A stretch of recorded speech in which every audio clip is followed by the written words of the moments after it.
Ibu Nurisa, alhamdulillah baik. Baik. Assalamualaikum Prof, Pak Halus, Prof Noel, Ibu Lia Rosida. Mbak Shelly, Nice to meet you again, Prof Badar. Halo. Assalamualaikum Sally. Halo Ibu Sally. Halo Ibu Rosida.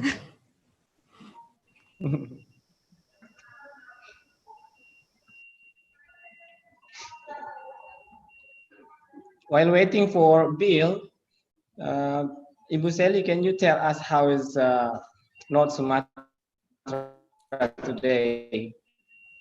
Is that COVID-19 still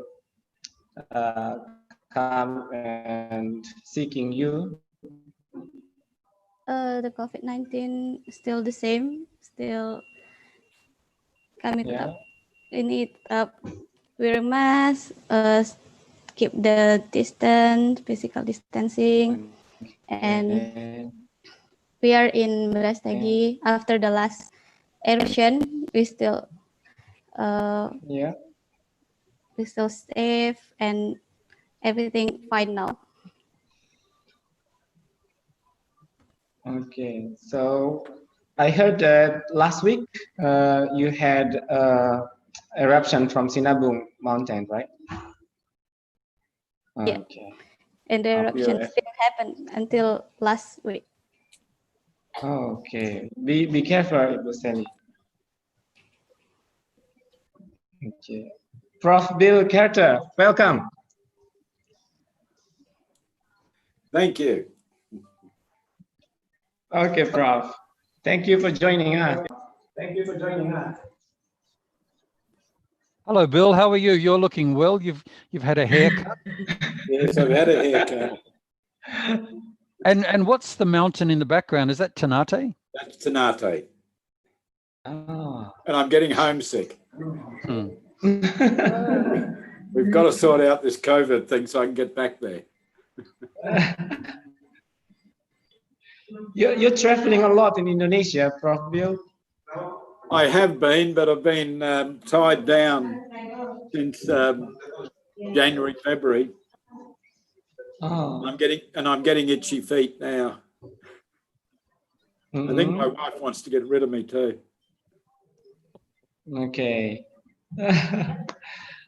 busy years last year, I think, Prof. Bill. I saw in your presentation. Yes, it is. I'm just closing everything.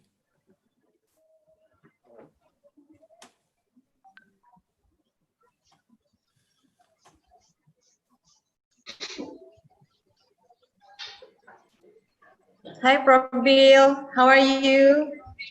I'm very well. Yeah. This is the first time to see you in person, right? Yeah. Although it's virtually, but we have sent email each other before. Sorry, maybe you don't remember it. Asking about studying in Sunshine Coast University. I'm sorry, Leah. You were asking about study at Sunshine Coast? Yeah, before I was sending email with you as well. Yeah, last year I think. Good. To Prof. Bill as well. Good. Oh, that's a wonderful thing. And what's happened about it?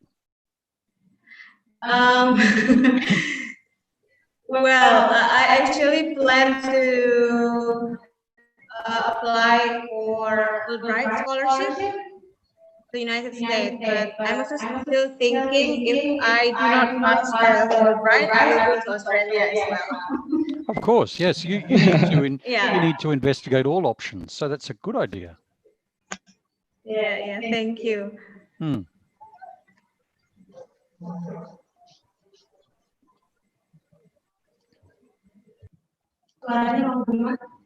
Iya Pak, soalnya jadi kalau salah satu ngomong Pak ya, yang satu ruangan Pak satu-satu ya. Oh berarti di situ? Ya, berarti di situ. Jadi kalau Ibu bisa ngomong, Pak yang Pak ngomong, dia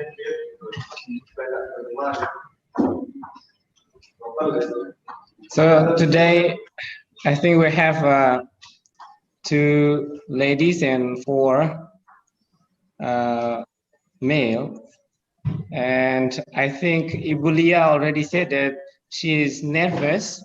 Is that true, Ibulia?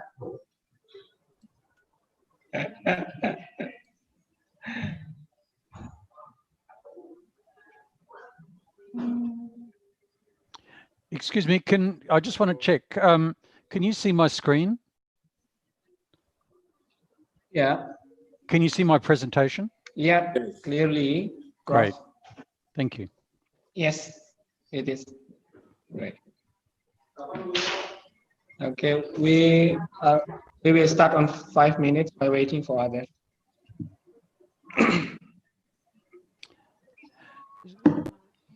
Professor Bada, where are you based? Where are you located? Okay, I'm speaking from Penang, and I'm based at University of Science Malaysia. I'm not sure whether you have been to USM before. Maybe. It would have been several years ago, but I may have been. But okay. I've certainly visited a couple of universities. Bill may have. I'm not sure. No. He's shaking his head. So, what is your what is your field of specialization, Noel? Well, I'm sort of in tourism.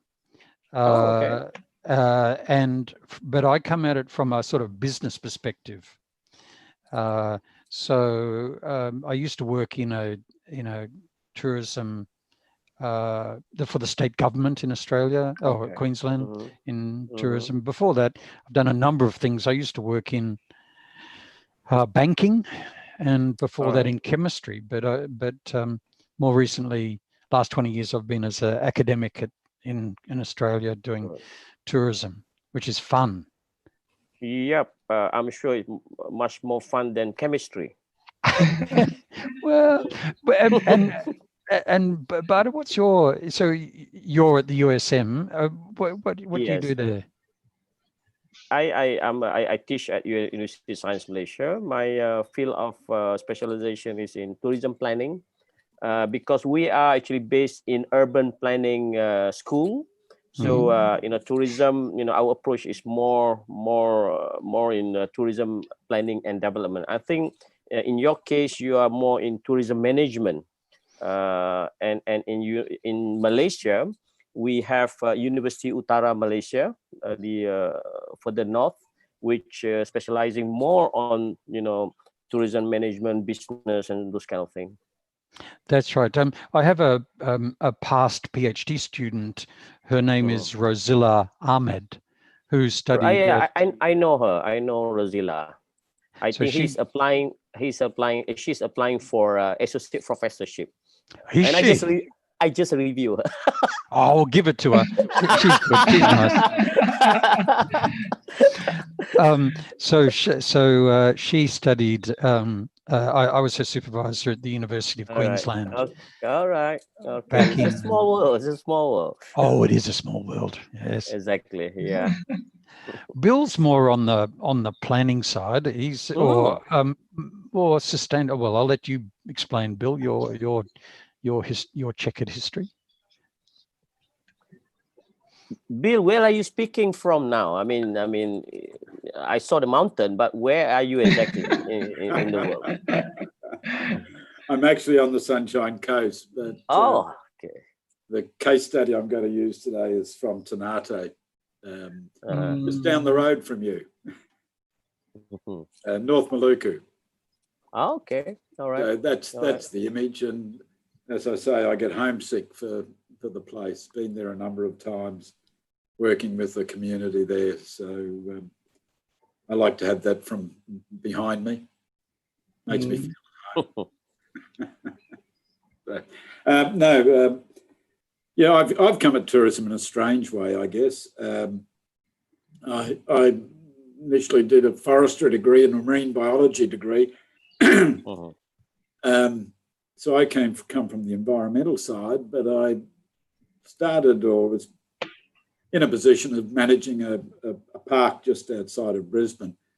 And of course, what I found is that all that ecology was not much use when you're managing and dealing with people and visitors. So I started to engage with tourism fairly heavily, and then started doing work offshore, and ultimately did my PhD late in life in the area of tourism and cultural change. So I tend to have an environmental bent, but more recently concerned about the impact of tourism on communities and cultures. So that's where I'm coming from, and that's why community initiatives are close to my heart. I think if you look at everyone's careers in the tourism area, no one comes from the same direction. We all seem to come. Yeah, we are all accidental tourists. Yeah. Accidental tourists. And as Noel often says, that what else would be more important than being paid to go to lovely places and meet nice people and give some advice about tourism? It's a wonderful career. It's lovely. Yeah. That's how I met Ibu Lia, Sally, Pak Halus, you know, through tourism. Pak Halus, we have to continue our stories, but not online, yeah? Over coffee, real coffee. Real coffee.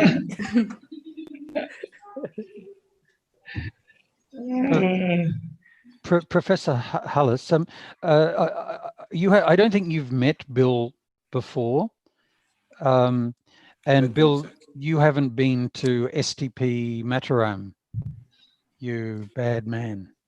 I leave that for you. Yeah. So Eastern Indonesia's my attraction. All right. yeah, and Lombok is the gateway. The gateway to the east. Wow, thank you, Prof. I think that's a very good slogan for Lombok later on. The gateway to East Indonesia. Okay, Prof, ladies, I think we already have 26 participants in the Zoom meeting while waiting for others. And we have like around 28 participants in YouTube link. So I think we can start the meeting for today. Selamat pagi, salam sejahtera bagi kita semua. Good morning, everyone. I hope you are all fine in each places of you. Today our webinar is talking about the community empowerment to achieve the sustainable and resilient of tourism. I would like to say welcome to everyone, to the participants and to the presenters. We have a famous person from Sunshine Coast University, Prof. Noel and Prof. Bill. Welcome to our webinar this morning. Prof. Bada, Assalamualaikum, salam Bapak. Thanks for joining us and support us for this webinar. And we have two beautiful ladies here. Ibu Lia Rosida from STP Mataram. Welcome, Ibu Lia. She always said that she is nervous, but I hope she's not nervous later on. And Ibu Sally, thank you. It's so far from us here, from University of Sumatra Utara, or not Sumatra University. She is working also with the Monitoring Center for Sustainable Tourism Observatory of North Sumatra University. And our host today is still STP Mataram. Bapak Halus Mandala, our chairman, is available for us today, and will have a speech for opening remarks. And the first presentation for today is from Bapak Halus Mandala. Ketua Sekolah Tinggi Pariwisata Mataram. Bapak, kami persilahkan. Thank you, terima kasih Pak Putrawan Habibi atas kesempatan yang diberikan. Assalamualaikum warahmatullahi wabarakatuh. Selamat pagi semuanya dan selamat datang para presenter dan peserta webinar yang keempat kali ini. Yang pertama saya ingin mengucapkan selamat datang pada Prof. Bill Carter dari University of the Sunshine Coast, Australia. Kemudian yang kedua, Prof. Dr. Bada Mohamed dari University Science Malaysia. Terima kasih Bapak telah hadir bersama-sama dengan kami.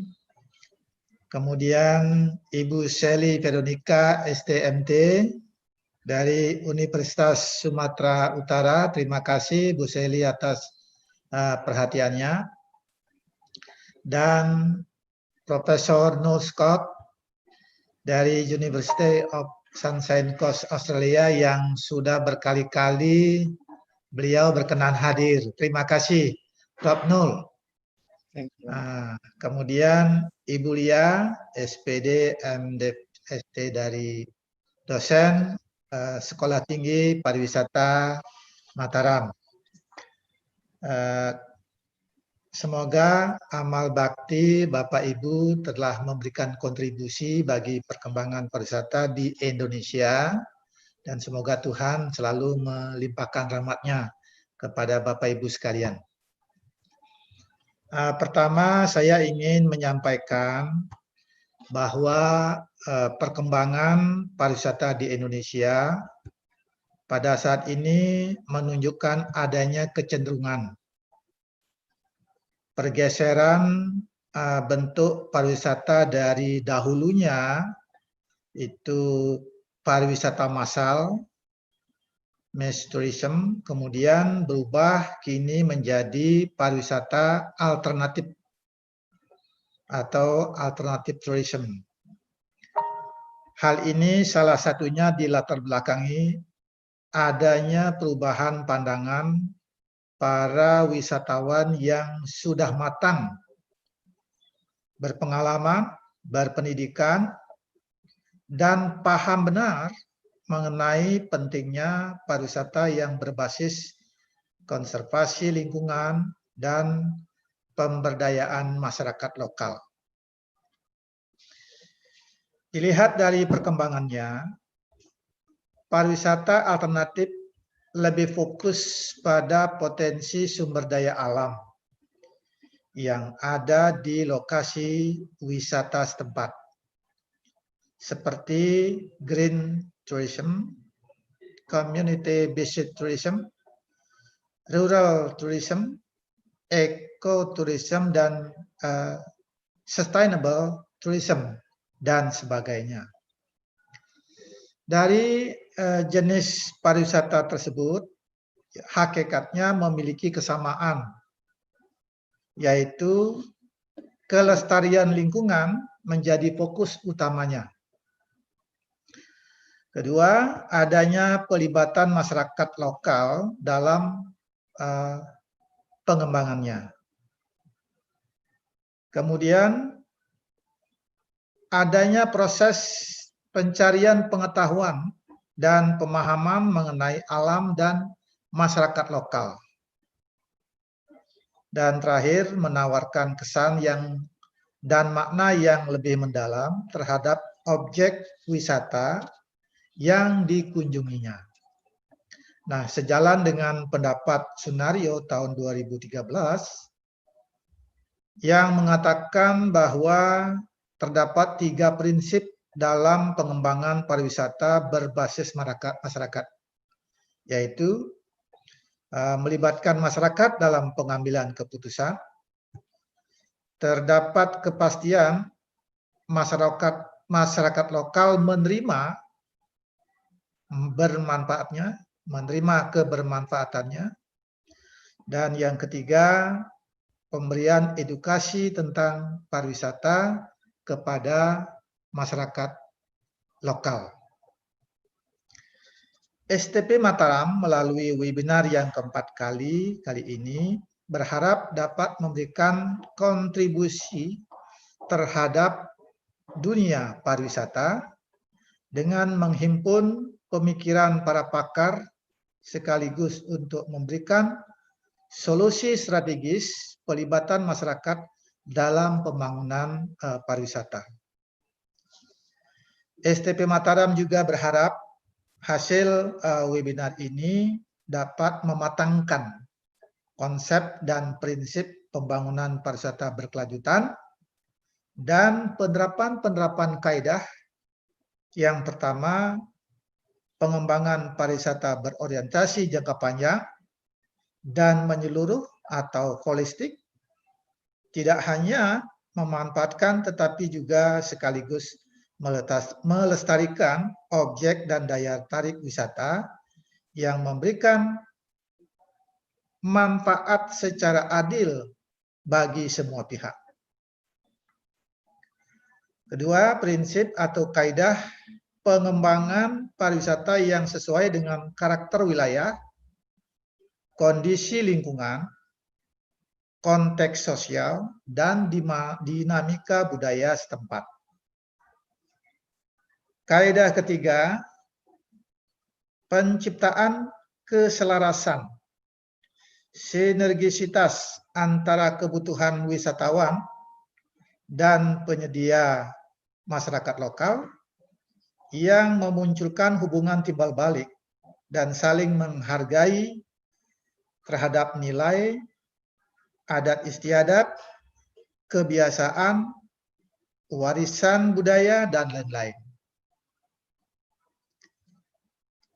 Kaidah keempat, pemanfaatan sumber daya pariwisata yang mempertimbangkan kemampuan kelestariannya yang pengelolaannya secara ekoefisiensi dan mencapai ekoefektiviti. Terakhir, pengelolaan kegiatan pariwisata yang tanggap terhadap perubahan yang terjadi dari kedua sisi, baik permintaan atau pasar dan penawaran atau produk setempat. Demikian harapan dari webinar kali ini. Selamat berwebinar dan sekali lagi terima kasih atas semua kontribusi yang telah diberikan kepada peningkatan dari pariwisata Indonesia ke depan. Sekian, wabillahi taufiq wal hidayah. Assalamualaikum warahmatullahi wabarakatuh. Terima kasih, selamat pagi.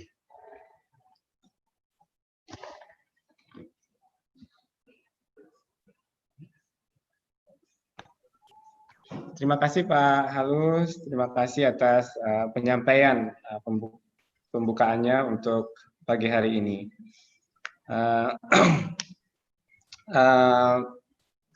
And next, we are going to have presentations from our presenters, our speakers. Today we have 5 presenters. I will going to ask the presenter to present the PowerPoint. And the first is, I would like to invite Prof. Bill. Do you have the presentations, Prof. Bill? Yes, and I'm trying to share my screen. Okay. You might have to allow me. Yes, sir. So, Prof. Bill, you have around 20 minutes to present your materials. And after Professor Bill Carter, we are later on, we'll hear the presentation from Ibu Lia Rosida. And I also ask, I invite Prof. Bada, third presenter. And then the fourth one is Ibu Sally Veronica. And the last one, and our closing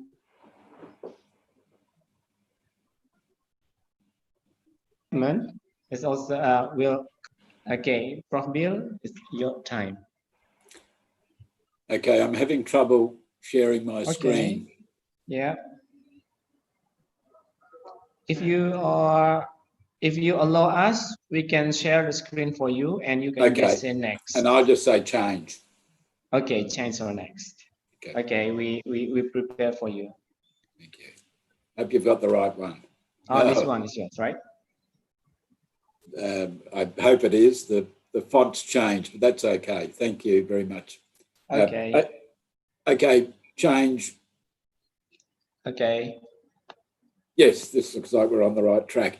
I want to start off by pointing out that tourism is run by small business, but the problem is that there's high failure rates with business generally. So these are figures that are fairly well thrown around the industry and not just tourism. So small businesses tend to be very unsuccessful. So by 5 years, half of the businesses that start tend to fail. So really, I'm going to focus today on establishment, and I'm going to use a case study from Indonesia, from Ternate in North Maluku, that has had success, but unfortunately it's not going too well at the moment because of COVID. Change, please. So why do small businesses fail? And we can't go through all of this, but generally small businesses fail because of both externalities and internalities. So things that happen outside the business and things that aren't too good within the business. And when we get down to community-based tourism, there's a whole lot of extra issues that need to be addressed. Often skills aren't there. Benefits aren't equitably distributed, which causes all sorts of havoc. Costs and benefits aren't distributed equitably. Often, like many tourism developments and tourism products, there can be a decline in the quality of the tourism assets, and I mean natural, cultural, and social environments. And that leads to conflict and disenchantment with the whole tourism thing. And I and most Australians will make this point that one of the problems is lack of planning at all levels, even at the national, regional, and local and business level. Extra planning, I think, would certainly help. Change, please. Well, one of the starting points, and this has already been said, what needs to be communicated, I think, at an early stage is just how tourism operates. Some of my work in Cambodia, we've had a lot of trouble with people starting up businesses not understanding the issue of commissions. And they say, why should I give someone else 10% or more to benefit from my business? So some of just the operations of tourism needs to be communicated to communities, I think, at an early time. The other thing I think is important is not taking an initiative, an establishment of a business or delivering a tourism product, not taking it on as a business.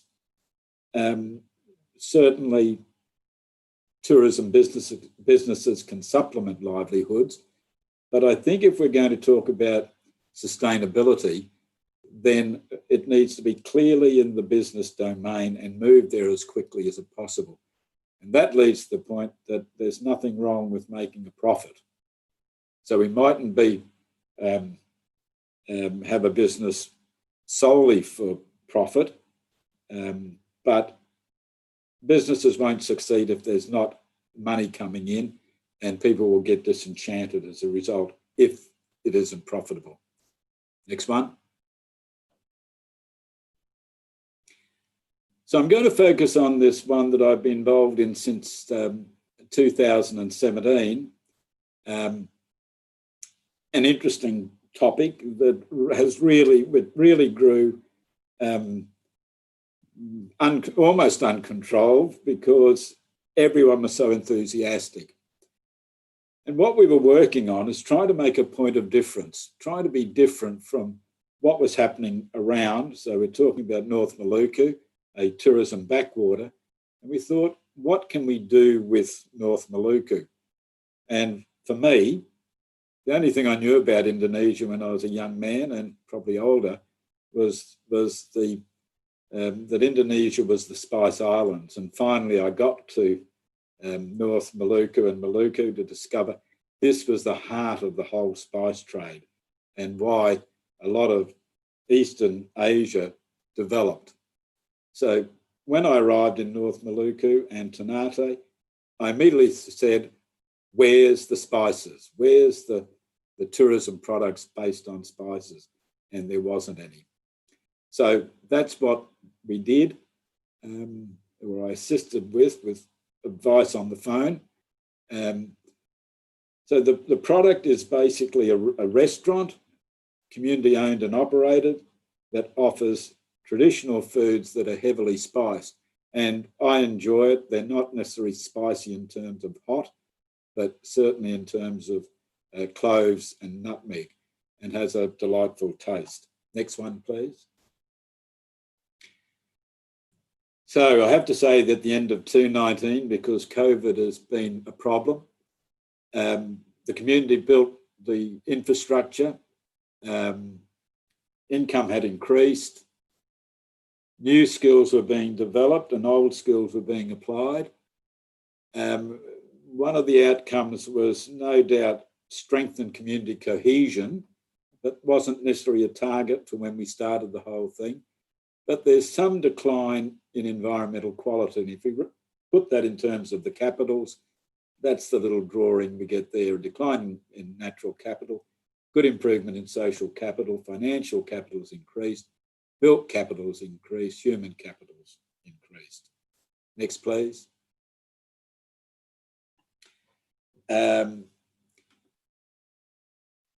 It should not have worked. They had no finance, they had no money. There was no marketing went on. When they opened, they weren't tourist ready. They were struggling as soon as they started.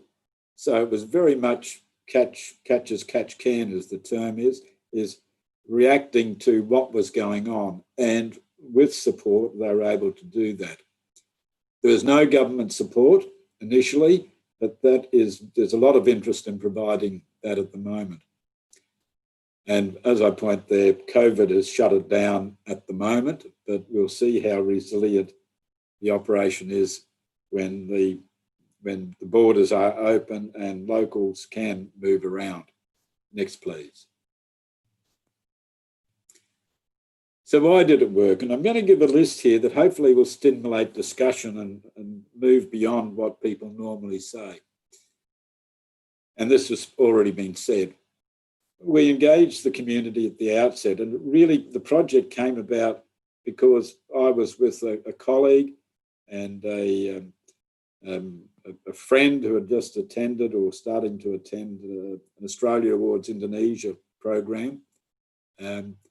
And we just met a local villager and some young people and just talked about what might be possible based on the largest and oldest clove tree in the world. And we thought that was a good attractor. One of the key things is early on, there was a common vision created. We all imagined that there would be a restaurant that served traditional herbs and traditional food that made the most of the spice from the islands. I think a big thing was this investment of sweat money. They weren't given money, the community wasn't given money, They eventually got some through crowdfunding that bought timber, but all of the construction, all of the preliminary work was done by the community. So they had a financial commitment, even though it wasn't out of pocket money. So they were committed and they wanted it to work. Women are the key, and particularly in this case. The men supported with the construction, but the women are the ones who are operating this business. The youth saw the opportunities, and we talked very briefly about what was possible for them, and the community has advanced that, hardly with any of my input and hardly of any of one of the key players that are there. But one of the key things is this last point. The spices were recognised internationally. Like me, once they got there and understood this was the heart of the spice trade, the source of the spices, then a whole stack of things emerged. The history, the engagement with the community in the negative and positive sense. So there was a whole story of the Malukus that emerged that I wasn't aware of and continue to be fascinated by and research myself. Change, please. Some key things I think that made success as far as it's been. There were quick returns. Money came in, and that was a key objective, of course. When donors saw what was happening, they were all too ready to support it. So the local banks were keen to put some money into the whole thing. The government started to say, hang on, we can help here. So others started to come on board, and they were able to capture people willing to, inverted commas, invest, put money into it to support the initiative. People turned up. International film crews and national film crews turned up, and in Maluku, North Maluku, and they'd say, what can we see, what can we do? And all of a sudden they were directed to this initiative. So it started to get international and national attention. A key point was that every time one of those things happened, the community celebrated. They were very party going, you could say, but they would pat themselves on the back and glow in what they'd achieved. And I think that's extremely important, that it's not just the money coming in, but celebrating that. The cooking was important, but all of a sudden they showed interest in their traditions, dance, music, and entered competitions locally and won them, which got them to represent North Maluku in festivals in Java, including the Bali Food Festival. And they did well in that. Another key player, of course, was the local university. There were shortfalls in human capital and in expertise, and Curran University jumped in and provided some initial training for the community. Next, please. Another key factor was this multiple products. So although the restaurant and the food was the key product, they moved quickly to be able to offer nutmeg drink and a range of different products that added to the experience of dining in the place.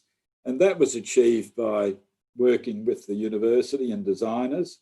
I imagine just having cloves available in plastic bags with a simple label, but they had the university design quality packaging, which is then sold at a big price. So instead of getting the price for cloves per tonne, per kilogram, they could get it per ounce or very small amounts of twice the amount or more than what they would get if they sold it in bulk on the commercial area. The other thing was that wouldn't have worked without Chris Symes-Suden. He was a government officer in the tourism department, and he admits that most of the time before this, he used to spend it behind his desk, not doing much. And this captured his imagination, and he was a key player. He didn't do it for the community, but he facilitated. And without him, the whole project wouldn't have worked. So I've got to give credit to Chris. He's now in demand across North and South, North Maluku and Maluku and beyond, because of his experience he got out of doing this. Next, please. So what was different in this case? The support and interest of outsiders encouraged the community. That seemed to be a key factor. So when they started to get down, things weren't going well, something would happen from outside, perhaps including my visits, which would boost their confidence and encourage them to continue with what they were doing. Every success led to more success. And that celebration of that, and I probably got that later, was so important to the morale of the community. The support of the champion was vital. Chris was learning at the same time as the community. I was learning at the same time as he was, and we would share ideas which we would then share with the community and modify them appropriately to what the community felt they could do. The focus was on a tangible product. I think this is important.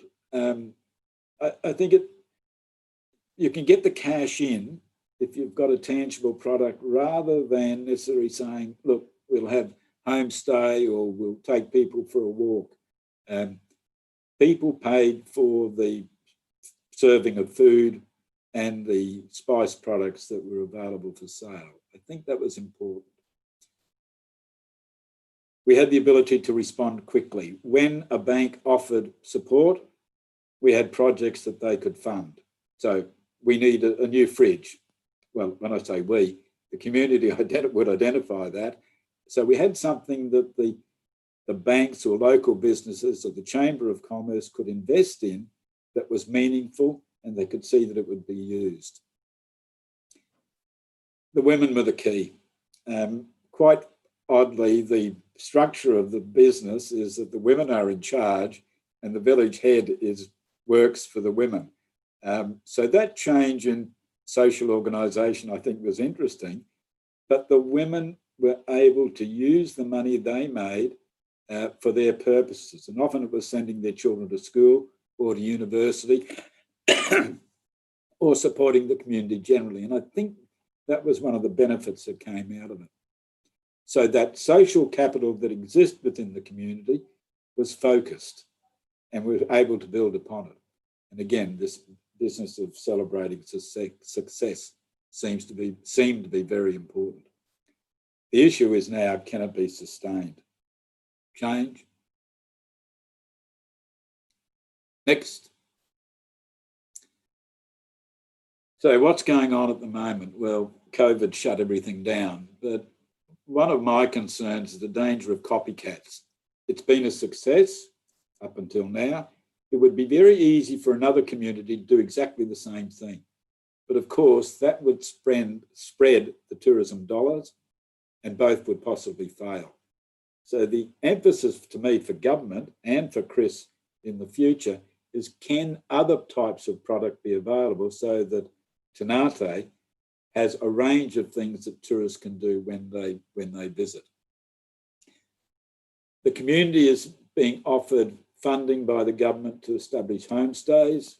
There's demand for takeaways, extended hours, so not just lunch and afternoon tea, which is basically what they're offering, but going into nighttime dinners and breakfast. Guided walks are in demand, which is the youth are responding to. My concern about these new things is it's going to extend the capacity of the women and the community to deliver the products. So homestay, there's not enough space for it in my mind. Takeaways and extended hours, the small number of women involved just won't be able to keep that going sustainably. I'll jump over the next one because I've talked about it already. There is the danger of exceeding. It's on the side of the volcano. There's a limited space.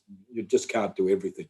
And maybe that's the opportunity for other villages and communities to develop different types of product. At the moment, I wouldn't call it a business. It is a community-based initiative, but shifting to a proper business with a commercial emphasis, I think is the next step if it's going to be sustainable. Next slide, please. So this is what I think is key. Is it operating as a business? And I've answered that. I don't think it is. It hasn't moved on. There is no business plan. And I think that's preventing the full realisation of what the community could be doing. I'm not convinced the income is sufficient to maintain commitment. I think they're underestimating what they can sell their product for. I've tried to encourage them to charge more, even if there's a differential price for international visitors. But I think that it's a good product. It's a good experience. I think they need to charge more without doubling prices, but increasing it to be reward people appropriately. Is there shared opportunity and is there real equity? It's limited to a few women in particular. The men go off and do their thing, their traditional livelihoods. But if it's going to advance, they're going to need more people. Already they're paying outside villages to do menial tasks like cleaning up. So it's starting to expand in size with the women focusing on the cooking and the whole tourism interactive part. Demand is outstripping the capacity of the community to supply. That's a real sustainability issue. And there is concern, or concern for me, is that tourism could take over from the traditional livelihoods. The inverted commas semi-retired men are engaging in the whole thing, but there may be a danger of tourism becoming, or the community being too reliant on tourism and foregoing the traditional livelihoods. And this stands out with the current COVID crisis they've had to show down. What I also fear is this, the last one there. I'm not convinced the community is in control. I think they're merely responding to demand. And that's where a business plan needs to be developed so they can say, this is what we will do and this is when we will change our management. Next slide, please. Change. That should, yeah. Okay, I'll stop there. I could rave on about this all the time, but the key thing is there's some guidance out there. This is a thing I've been involved in, the ASEAN community-based tourism standard. A lot of people don't know about it. So it's there, and there are lots of other tools and advice that can be sought in developing products.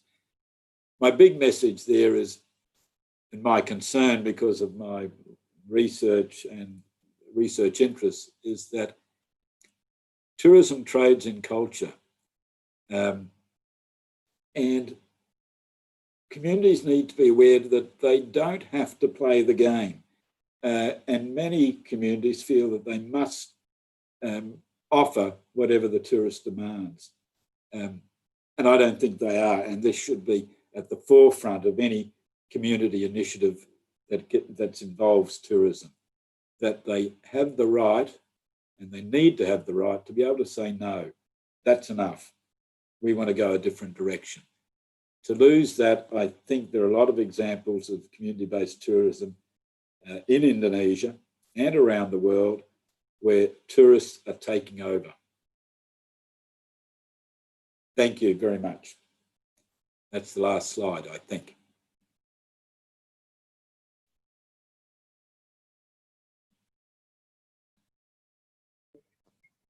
Okay, Prof. Bill. Thank you, Prof, for your presentations. I was really interested with the words of small business failure. Yeah, we have many examples of it in here, and we need to support them to develop their CBT. Thanks, Prof. Bill. And sorry, can I just comment on that? Okay. Some of my experience in Indonesia has said or shown me that Indonesians are stubborn. I've seen small businesses just failing, and they keep investing. And I don't mean necessarily money, but time. And not realise that they need to be doing something different. So. Thank you, Prof. Later on, we have a discussion for these. And the second one, after male, then we will have a female one. Okay, so, Ibu Lia Rosida, your time, please. Okay, thank you. I'm going to share my slide first.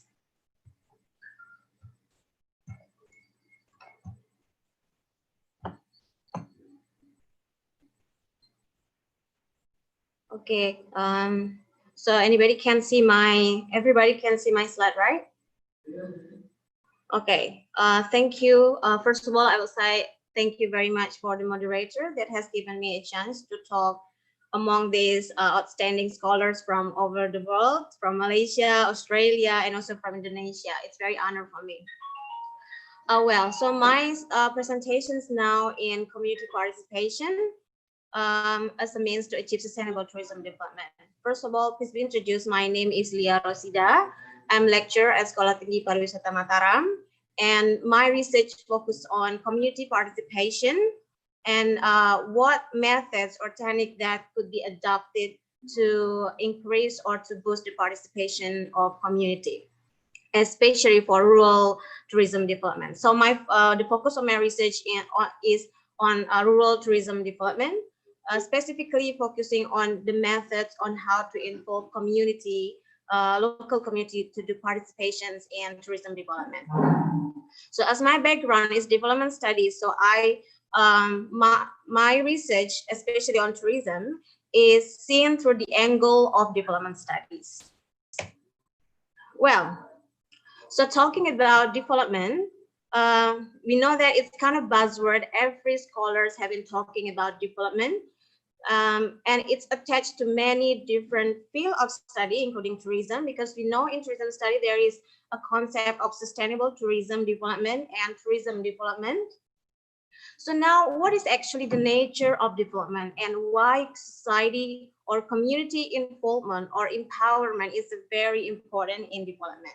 So let's have a look at one very good definitions of development that I quoted from Sharpley 2000 with three important keywords in development. The first one is a process through which society movements. So the second one is society movement is the key concept here, or the keywords, and the fifth one is the goal. So we can see development is a process in which society will move from one condition to another. Means that society or community participation is very important thing in the process of development. So the last one is also the goal. The goal of that process has to be carefully made or decided in order to match with the goals or the needs of society itself, who will run the process of development. So that's why in development process, including in tourism studies, community involvement is very important. Well, as we know that conventionally, some of classic economic theories, or sometimes they refer greatly development on economic growth. Yes, we do agree that economic growth is important in development, but nowadays some scholars also have realized economic growth is not merely one single main indicator of development, but there are 5 indicators that need to be embraced or considered towards development. So we can see here in this circle, there are five indicators of human development in order to achieve sustainable development. The first one is self-reliance. So self-reliance is very important because upon the completion of any development project, including tourism project that we projected to the community, at the end of the day, they should rely on themselves. So what they need here is, of course, the transfer of power through empowerment. So we are as an outsiders or other stakeholders in tourism, because local community are the hosts who know everything related to the issues around them that affect to their destiny. They need to have self-reliance within themselves in order to reach the goals of development for themselves. So here, local community are a man of his own development, and we are an outsider as the facilitator that will empower them to get that self-reliance. And the next one is also economic growth. Yes, of course, economic growth is another main indicator that needs to be achieved in development, because we want that through development, community could fulfill their necessities, their basic needs, could live a decent life through the development itself. Of course, it's related to the economy. And next one also social and cultural, means that in development process, social and cultural needs to be valued and respected in order to match with the community's conditions. Oh my God.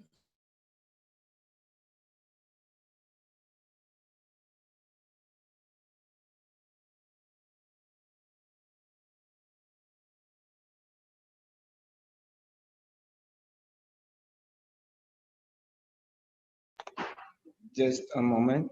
Ibu Lia? Okay, there's some problem with Ibu Lia. We wait for it for a minute.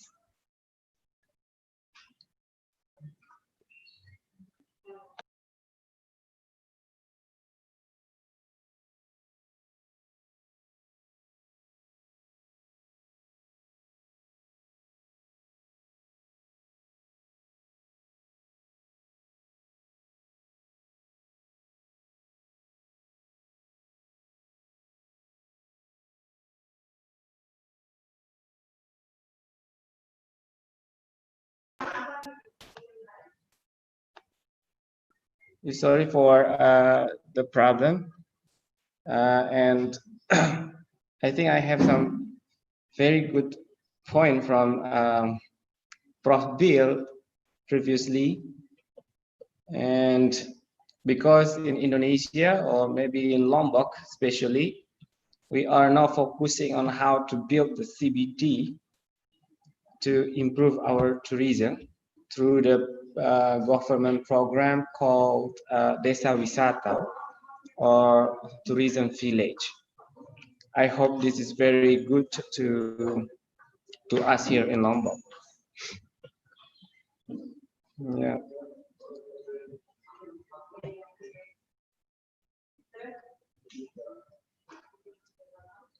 Prof, no, maybe you have some thoughts about how it failures if we build the CBT besides the planning or something like that. I do, but let's let Ibu Lia. Oh, okay. She's back now. Okay, she's ready. Okay, I'm sorry, there was a little bit technical problem. Okay, so I continue my presentation. Here are some indicators of development or human development. Next one is social and cultural values that need to be matched with what the needs of local community. And the last one is political, means that community or local community needs to have a power to decide and make decisions over towards their developments, and that could match with their needs. So these 5 indicators need to be embraced together in order to reach sustainable development. And now in development studies, we know there is a concept, it's called alternative development, which is quite similar with what we have in tourism studies, which is called as alternative tourism. So it's the concept is much similar because there are two main points that which is valued in this alternative development. The first one is bottom up and resource based, which is indigenous resource based.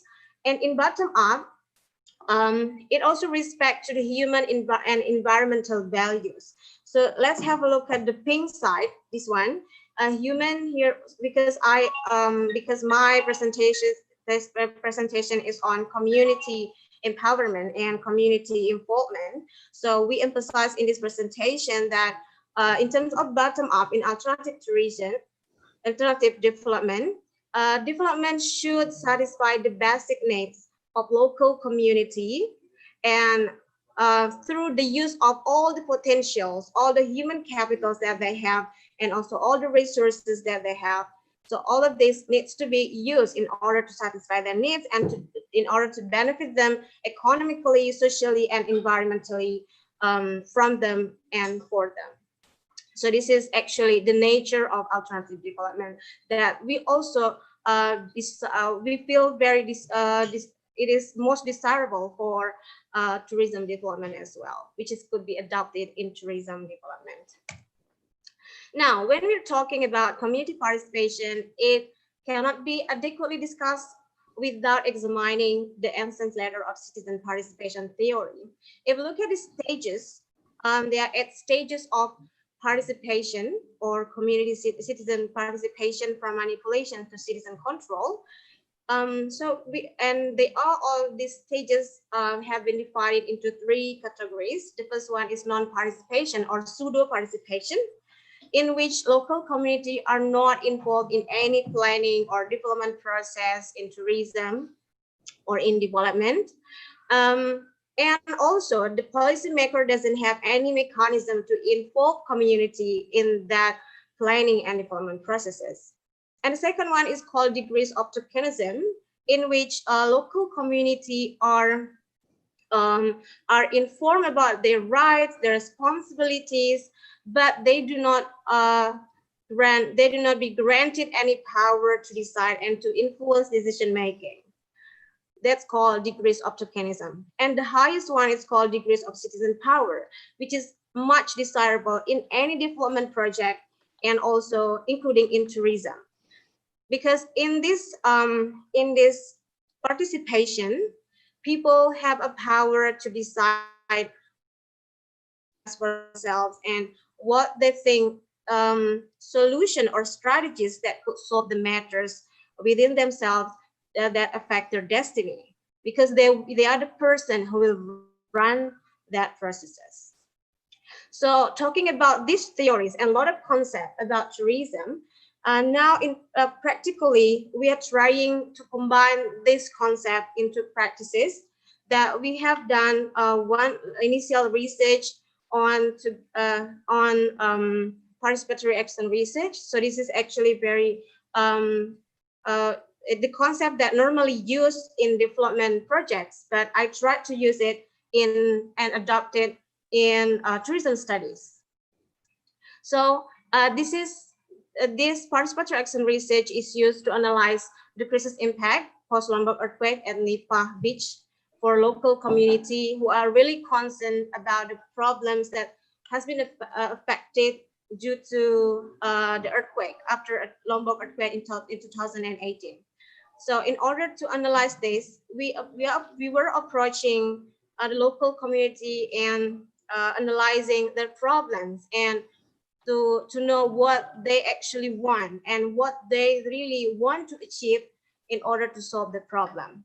So we use here participatory action research approach, which is with the strategy of interactive and inclusive planning, where interactive means we use several techniques or methods which is very simple and easily applicable for rural community. And also it has to be inclusive planning because we also take representative from different stakeholders in the community itself, from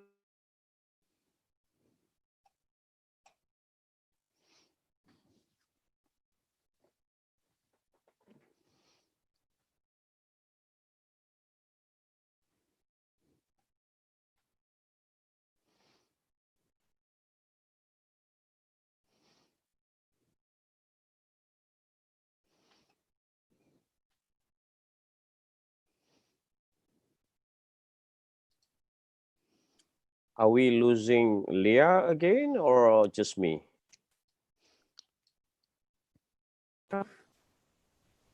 We all, Prof.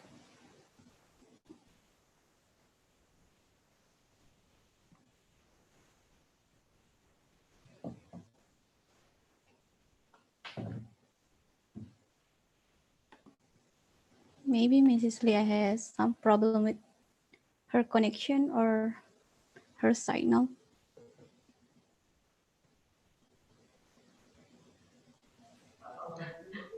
Okay. Sorry again, there's a little bit of technical problem. I share my screen once again. Okay. Okay, so this we use problem tree with the core problem and also the causes and the impacts of that problem. So that's called problem tree because it looks like a tree problems. And next one, in order to know what their goals in tourism, we also use objective tree analysis, where we also gather the inspirations and views from them, what goals that they want to achieve in tourism department. That's objective tree, which could answer the problems. And the last one is also alternative or strategic selections, where together with community, well, actually the community will choose the strategy which suits their resources and also their human capitals that could achieve the objective tree and also to solve the problem. This is actually the initial stage of our research, and we hope that in the future it could be one of the masterpieces that could be developed to help local community, especially rural tourism development. This is the things that we have done in the processes. So this is some of the activities we use, the problem trees and also the objective trees. And well, this is also Nipah Beach, which is a very beautiful beach with a lot of potentials to develop here, including marine tourism and also community-based tourism, because all the community are very active and supportive, and also a lot of underwater attractions which are very unique. And yeah, another things also we use to dig up or explore some potentials or attractions in that village is using participatory mapping. So this is also normally used in anti-poverty project in development studies, but I try to use it in tourism development processes or tourism planning processes. So we use participatory mapping, which is a part of participatory rural appraisal technique. So we ask them to draw their villages because they know everything about their villages. And also they draw where are the attractions which are very potential to be developed. And at the end, we conclude with them what things that very interesting to be developed as a branding of that place.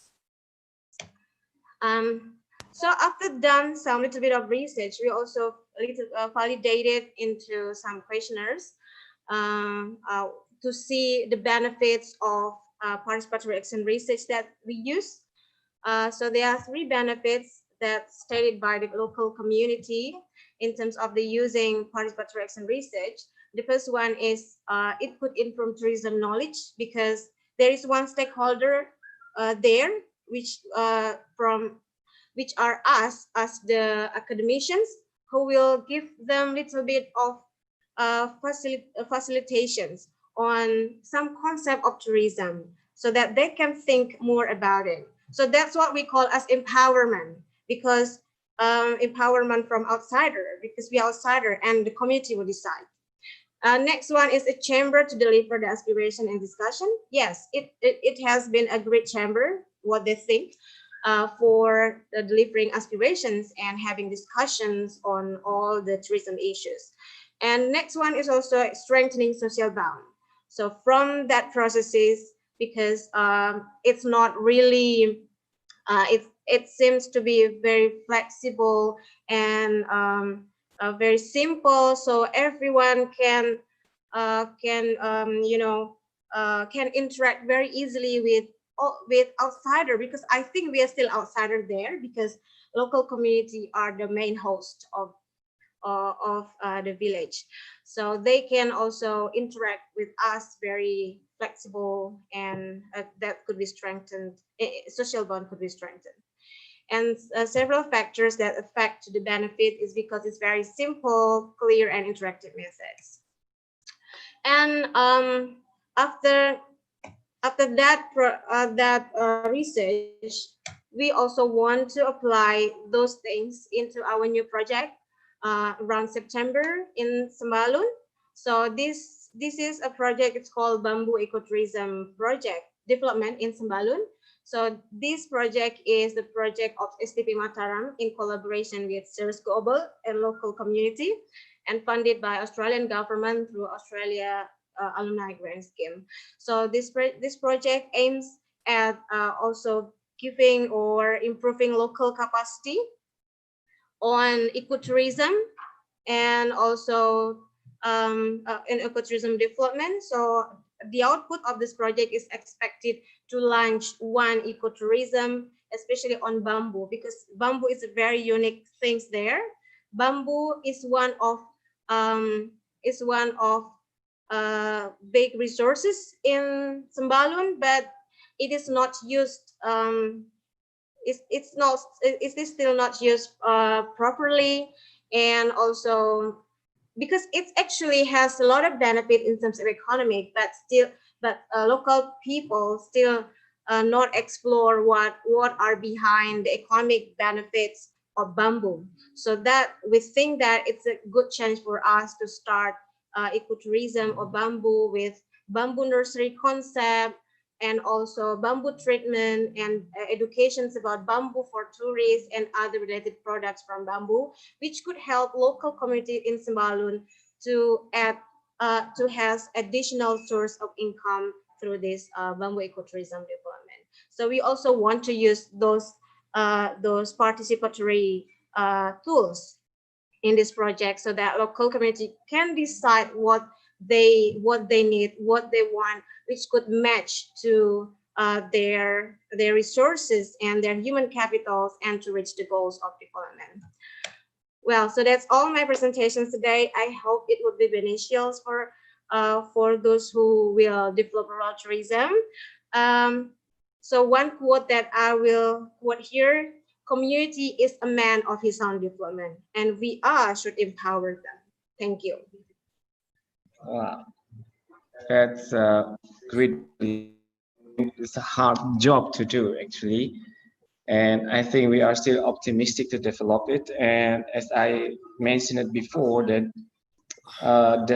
the government of Indonesia is now preparing the Desa Wisata or village tourism, and it is a challenge for us. That's why before Pak Halus Mandala, our chairman, said that we have to focus on how involve the community, and through the research and development from Ibu Lia and friends in STP Mataram. Thank you, Ibu Lia, for your presentations. And now we are going to have the third presentation from Professor Badaruddin Mohammed from US. For your time, Prof. Thank you, Pak Habibi. Let me share my presentation first. Yeah.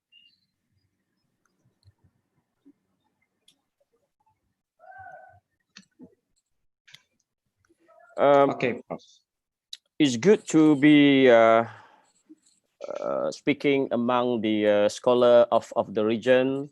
Assalamualaikum, salam sejahtera. I'm speaking from Penang. Just a small update on the COVID situation here. We are actually been green zone or green state for past 3 months, over 100 days. But only last week, Penang is experiencing a second wave where we have 1 or 3 new cases, which caused us to be a little bit panic. But I know, 2 or 3 cases for a state is rather small. But allow me to take off our discussion today 1 kilometer or 10 kilometer off the ground, where we started off with Bill talking on very specific case study, followed by Leah on very specific case study, and also models and concept of empowerment and local participation. I have tweeted a little bit my title to suit the content of my presentation. I'll be a little bit critical of the subject of today's discussion. And if you can see the picture that I'm sharing now, is me with a group of Dayak Laut community of Borneo in Sabah, where these are the stateless community. They live on the sea. They dock whenever they need to buy something from the nearby island. And but behind us, actually, it's a 5-star resort. So for me, this is a unique picture because where you can see the 5-star resort, in front of this 5 resort are the scenes of poverty. I think across the region, tourism has been regarded as the panacea for the economic downturn. And as we all know that many countries, localities turn to tourism, believing that it will bring the economic benefit. As we can see in Thailand, Indonesia, Malaysia as well, communities, discard their traditional job and activities for tourism. COVID-19 came, and we heard the news from Bali. I had discussion with Bali yesterday, and we start reading the news that a lot of people are going back to their traditional job because they start losing job in the tourism sector. Over in my country, in Langkawi Island, for example, locals are selling their land at a very low market price, for quick gains, and mostly being manipulated by the big investor to sell off their land. As the place or village or kampong or desa, attract more and more tourists, we know that the outside businesses will come over and take the ownership of the area. And this is something perhaps we have to realize while we are talking about giving power to the community. And eventually, locals are often relegated to petty jobs like doing housekeeping, tending bars and so on. And I was in Phuket last year, giving a talk, sharing with a group of top management of hotels in Phuket. And I was so surprised that 30 of the top managers of the hotel in Phuket are all non-Thai. I don't see even a single Thai people in the group. It's all, foreign people from all over the country. So this is happening in Thailand. And of course, in Malaysia, not only the community lost their land, but we are start accepting foreign workers. And these foreign workers, if you come to Malaysia, of course, after COVID, you will see a lot of foreigners working or replacing Malaysians in our hospitality industry. So much of Malaysia truly Asia. Ladies and gentlemen, what causes all this lack of involvement? Definitely, one of the reasons is that lack of knowledge and know-how on tourism. That's why we need to jump in, people like Bill, like Leah, like Sally, like Noel, who have to come and engage with them. But from my experience, dealing with the local people, actually the knowledge is with them. They have the knowledge. We are more of a facilitator of growth. Lack of financial resources, manipulation by the middle person, greed, and short-sightedness. So this is something that we cannot control. When people have greed, tamak, I think Bill mentioned about degil or stubborn. I do not know. I want to take stubbornness as in a positive tone. Sometimes when you want to do business, you have to be stubborn a little bit. Lack of networking. This is something crucial that sometimes we are working in silo. You know, villages do not talk to each other. In fact, we compete with each other. I will share, you know, some of the sample of things that what is going on in Malaysia. Attitudes towards tourism also, and lack of governmental support, or too much of governmental support. You know, too much of support also killing the attitude of people towards tourism, and that's happening, you know, rampantly in Malaysia. We even known as masyarakat subsidi. I'm not sure, Noy, you know about this, but you know, at one time, the community has been branded as the subsidized community. You know, everything they need support, subsidies from the government before they can even move. So this is the attitude that we can't really change.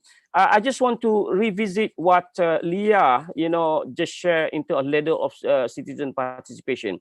I'm not going to go into detail, but I just want to share, you know, where are we in the whole ladder. We always believe that perhaps if you are advanced country or advanced community, you go into a citizen control or delegated power. Is that really true? I don't think so, because when I visit Sumatra, some part of Sumatra, I see a lot of citizen control, a lot of, they call it yuran tempatan. You know, when you want to visit, they have a private corner. I don't know, I can't remember the term that they use. You pay 2,000 what they call rupiah as a fee for cleaning up. Is that a citizen control? Is that an ownership? Is that an opportunity? I want to take it in a positive tone. Perhaps Sumatra is so far away from Jakarta, from the power. So I think the citizens across Indonesia taking you know, the part of their areas into their own hand. They take care of it, and of course they charge the visitor to pay for the cleaning fee. I'm going to skip this, but across the region, when we talk about community-based tourism, we know that eventually, or most of the time, communities become tourism product. This is the indigenous people of Mahmeri, nearby Kuala Lumpur. You know, there have been a lot of package tour from Kuala Lumpur International Airport to visit these places. If you visit Luang Prabang in Laos, you will see that the second Tat Bat ceremony at 4 o'clock, 5 o'clock in the morning has been transformed into a tourist product, where today, if you visit this place, you wake up in the morning, you feel that the line that is supposed to be, you know, filled by the local people are now fully booked by the travel agencies. So, you know, it's written there, it's fully booked. They have prepared the food to give to the monk. This is, again, something that we have to, well, I was part of the culprit. These are all my students and colleagues. The thing is that they should have been sitting down rather than, you know, standing up, because this ceremony is about seeking forgiveness, you know, from God through the monk. In Chiang Mai, you know, you have visited Chiang Mai, Chiang Rai, you have visited these ethnic or tribal or hill tribe villages. A friend of mine, you know, Eric Cohen, even mentioned that he has a love-hate relationship with these villages. I also have a love-hate relationship with these villages. In a way that I feel that, you know, the company that own these villages provide education, medical health, take care of their well-being. But at the same time, I feel like visiting a zoo, a human zoo, where you pay $20. It's not cheap, $20. And then you go into the village. Of course, you'll be greeted by maybe 10 ethnic groups wearing their dresses. But somehow, I feel like you've been entering some kind of zoo. Well, again, this is a picture I took on the same day that I took in my first slide. This is again Mabul Island. You know, scholars call the term pro-poor tourism. Do you think the poor like to be called poor? Do you think that they love to be called that, hello, we are coming to your village and we are introducing a new concept, what we call pro-poor tourism. So this is something that we have to look at. Even that the travel agencies are selling pro-poor tourism, but the agents are getting richer and richer. The poor will remain poor and poor. This is something perhaps the thing that we have to ponder and look upon when we deal with what they call community-based tourism. Level of socially acceptability is something that we have to always consider. You know, over the years, when the interaction between tourists and guests are getting greater and greater, we have to realize that there will be what you call impacts to be felt by the local people. This is the sign coming from Lombok. This is the early sign from the local people outcrying about, you know, the growth of tourism in the area. When I was in Mataram, I had the opportunity to visit Mandalika. Yeah, Mandalika. I was wondering, what is the future of Mandalika? Is Lombok really want to be a developed Nusa Dua type of resorts, or what? So social indicators like small protests, voices from the local need to be taken care of before we even look at community-based tourism in general. Thereby, there is a call for genuine. I highlighted the word genuine community involvement, taking example from what happened in my own country, because most of the time when we talk about community involvement in tourism in Malaysia, everything is all about politics. Everything is all about politics. Everything has been politicized. Everything is about votes. Everything is about power. Everything is about representativeness of the leader and selling the local people as the product to enhance the position of the politician. So this is something, you know, that we learn from my own country. Why we need to involve them? We know that they'll be the ones that strongly affected, especially during the COVID-19.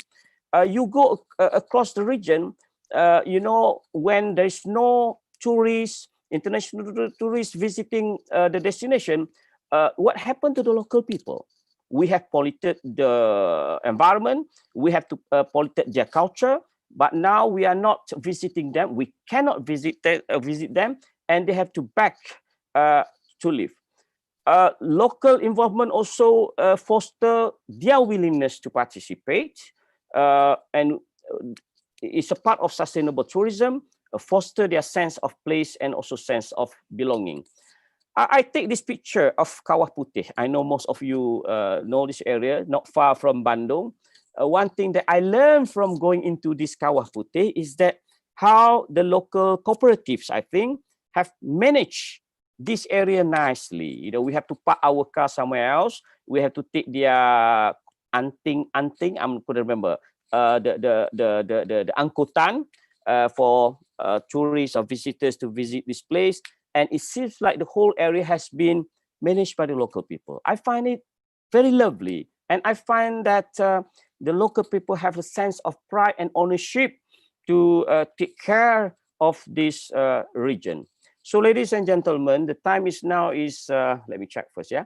15 minutes. I shall finish my presentation within 5 minutes. Changes of paradigm are definitely needed. Leah mentioned about the bottom-up approach. I would, in my experience of working on the tourism master plan for the Penang state government, society like Penang, we will require both bottom-up and top-down. Yeah. You can't, at least in the case of Penang in Malaysia, you cannot be, you know, giving all the pointers and for the local people to voice out opinion without the blessing or interference, the approval from the government, from the bureaucrats, and from the politicians. So somehow we need to meet halfway. And this, being a consultant for this project, which I'm going to submit to the state government soon, we are playing mostly not as a consultant, but mostly as a moderator between the people, the stakeholders, and the government, the politician, so that they can meet halfway. And we have to ensure that whatever been proposed by the stakeholder, the local people, community, NGO, and so on, are acceptable and reasonable and politically sound. This is tough for consultants like us to do. Coming from Japan, you know, perhaps we can learn from the concept of machizukuri, or the city making in the advanced society in Japan, where most of the cities and towns in Japan are basically using bottom-up approach, where citizens are invited to design their own place.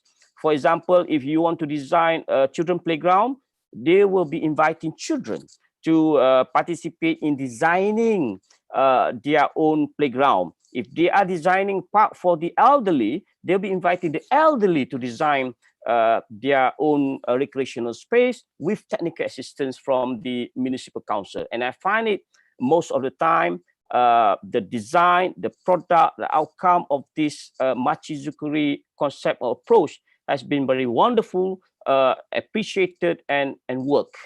Let me bring to Shirakawa-go. I was there last year for my second time.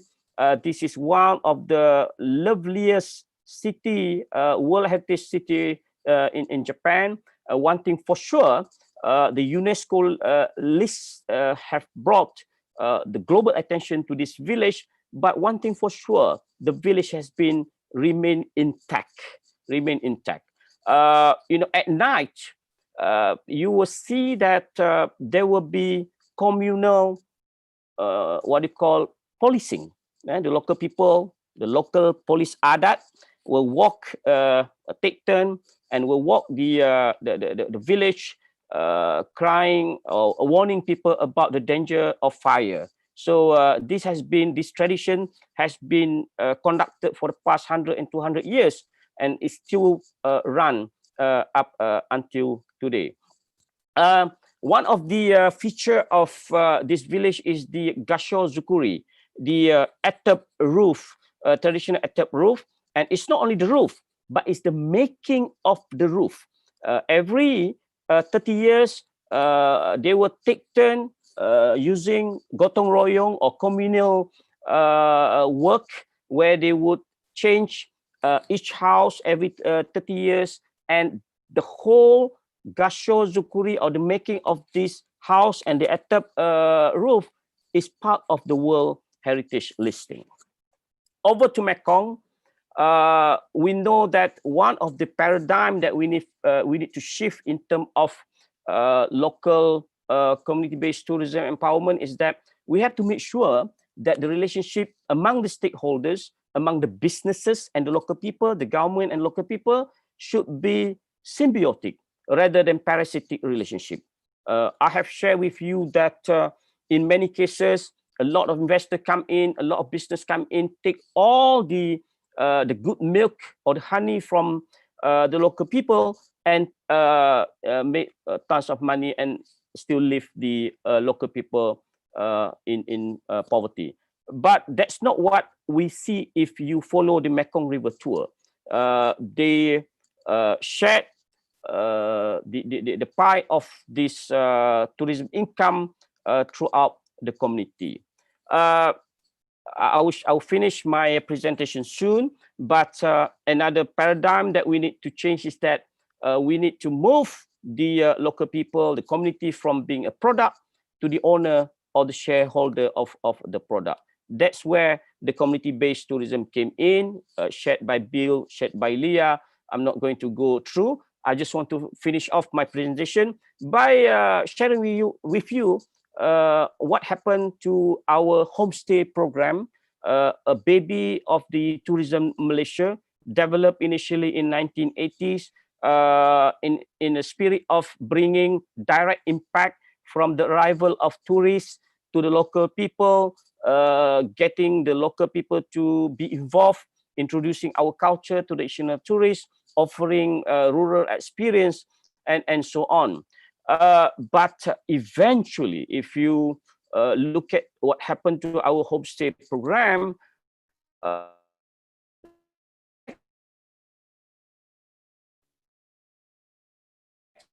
one village plant another village tree, and one village cut the what you call rubber tree, another village would cut the rubber tree. So the experience has become very, oops, can you guys hear me? Okay.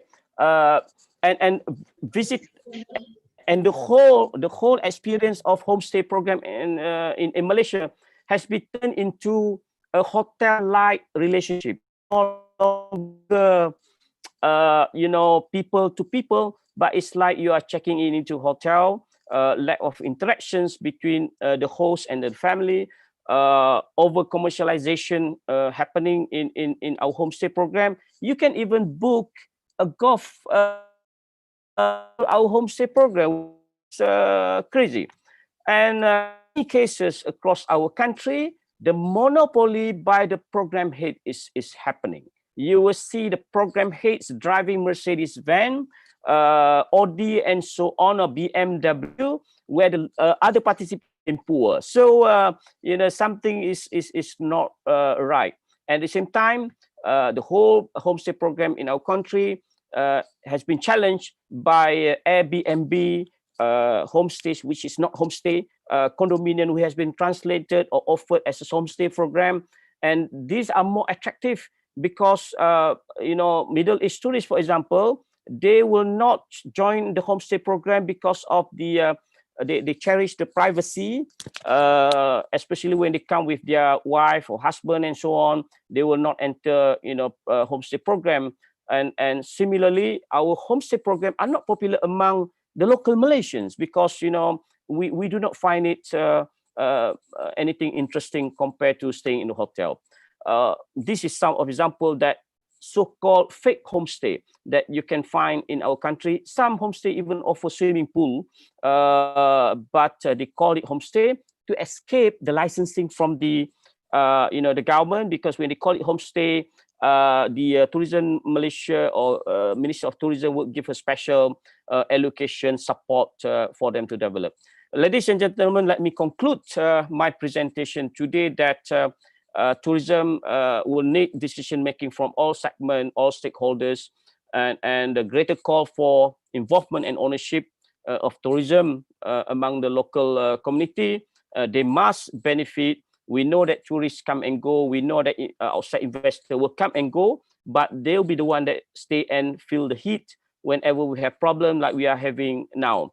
And we must involve them from the planning, management, and other parts of the development process. But we do acknowledge that they must be equipped with fund, knowledge to survive the ever-changing trend. Thank you very much. Assalamualaikum warahmatullahi wabarakatuh. Waalaikumsalam warahmatullahi wabarakatuh. Thank you, Prof, for sharing us. I think this is also what's common in Indonesia. I have a note here. As you mentioned that the foreigners change the Malaysian there. I think one of them or some of them is from Lombok, Prof. And we are also having trouble with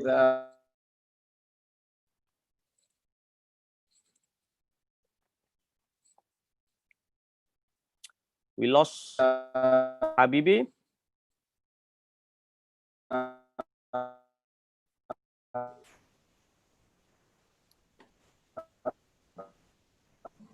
Pak Putra.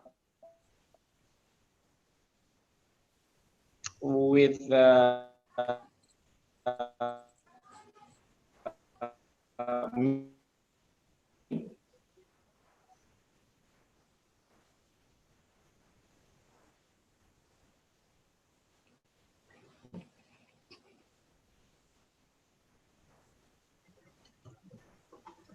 Hello, do you hear me? Okay. Okay. Now we can hear you. Thank you. I think we have same problem with you, where some of our strategic lands in our destinations is already sold out, and it's become the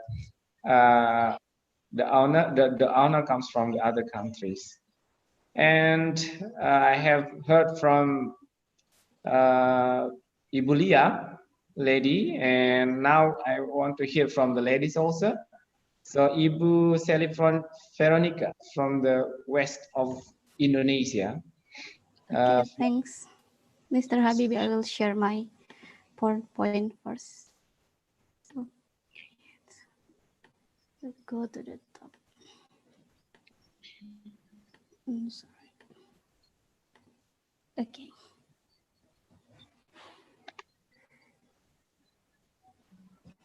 Okay, it's my turn now. Okay. Okay, thank you, Mr. Habibi. Actually, I call him Bang Habibi because we met last year maybe in Parapat, right?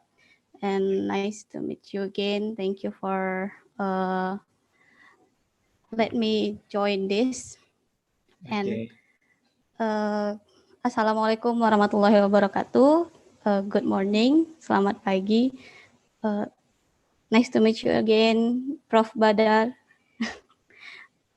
I hope we can meet not from the online, but for the real. Again, and I want to learn more from you. And nice to meet you, Prof. Noel, Prof. Bill, Ibu or Mbak. Maybe we not have the very much age, Mbak Lia. And here I will just share my our experience, how we face the disaster. And because I'm here just in North Sumatra, I call myself as the onion child or anak bawang because I'm the youngest here, very low experience, and now I just want to share what we do in facing the Sinabung eruption. And my name is Seli Veronica. Now I'm work in Monitoring Center for Sustainable Tourism Observatory, Universitas Sumatera Utara, MCSTO USU. And yeah, this is where is Brastagi, which is my hometown, and where is the Mount Sinabung. Maybe in Indonesia, Sinabung not something new in our mind, because maybe in a few years before, we always listen here about the Mount Sinabung eruption as the headline in every media in our country. And here is the Mount Sinabung, and here is Brastagi, Karo Regency, whereas the Brastagi is the most popular tourism destination in Karo Regency as the center of tourism in the Karo Regency. And what we feel, what happened a few years before in our place, the first time of Sinabung eruption after 400-year long hiatus was on 2010, and then that was the first time. Maybe can I present my presentation with Bahasa Indonesia so I can deliver it more better? And please, Mr. Putrawan Habibi, to hello. Oke, mungkin saya in any language that you like. Mungkin saya akan presentasikan dalam bahasa Indonesia karena dengan bahasa Indonesia lebih mudah untuk menyampaikannya karena saya takut. Sebenarnya bukan cuman Ibu, it's not only Mbak Lia getting nervous, but I'm getting so nervous for today. So maybe it will be better for me to present it with bahasa Indonesia.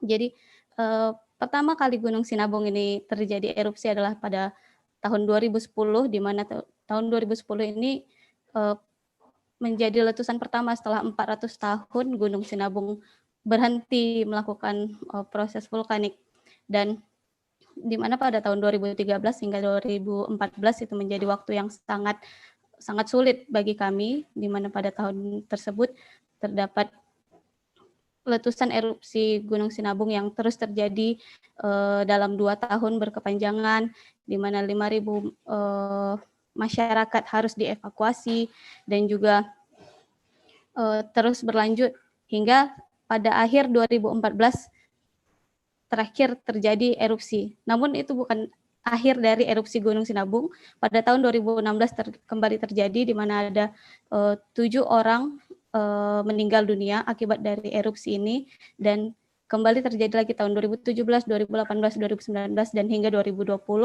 Yang terakhir kali terjadi adalah seperti yang disampaikan tadi oleh Mr. Habibie, minggu lalu, tanggal 10 Agustus 2020 terjadi lagi erupsi. Jadi erupsi di Gunung Sinabung ini bukan hanya terjadi dalam satu momen, namun berkelanjutan, setiap tahun ada. Tapi mulai dari tahun 2017 hingga tahun 2020 erupsinya tetap terjadi, namun tidak menjadi suatu masalah yang sangat besar. Dan apa yang kami alami di sekitar Gunung Sinabung hampir sama dengan apa yang terjadi saat menghadapi COVID-19 pada saat ini, di mana kita sama-sama harus menggunakan masker. Jadi menggunakan masker, tinggal di rumah, membatasi keluar rumah, itu bukan hal yang baru bagi masyarakat Brastagi khususnya. Namun yang berbeda adalah pada pandemik kita membersihkan, kita membawa sabun, hand sanitizer kemana saja, tapi kalau di saat terjadi erupsi Gunung Sinabung, yang kita persiapkan adalah payung untuk menghindari abu vulkanik itu sendiri. Dan apa yang sama-sama terjadi pada saat ini adalah adanya impact yang sangat signifikan terhadap pariwisata, baik pada saat erupsi Gunung Sinabung maupun pada saat COVID-19. Dan ini kenapa bangkit kembali, ataupun kenapa kita harus memperbaiki pariwisata secepat mungkin setelah erupsi dari Gunung Sinabung. Karena ekonomi dari Kabupaten Karo itu sendiri didukung oleh 3 sektor utama, yang dimana pariwisata itu menjadi salah satu dari 3 penyokong utamanya, di mana pariwisata itu menjadi urutan kedua setelah pertanian dalam mendukung ekonomi dari Kabupaten Karo. Dan apa yang kita lakukan untuk bangkit kembali setelah terjadi erupsinya Gunung Sinabung itu adalah, pertama, bagaimana masyarakat bisa menerima kondisi terjadinya erupsi yang terus-menerus, yang tidak pernah berhenti, yang kita tidak pernah tahu kapan akan berhenti, yang kita akan terus menghadapi itu, dan bagaimana kita mengambil bagaimana kita menerima erupsi Gunung Sinabung itu sebagai bagian dari kehidupan masyarakat sehari-hari. Di sini saya mau share kejadian pada 10 Agustus lalu. Oke, sorry. This is what happened on the Mount Sinabung eruption a few days ago.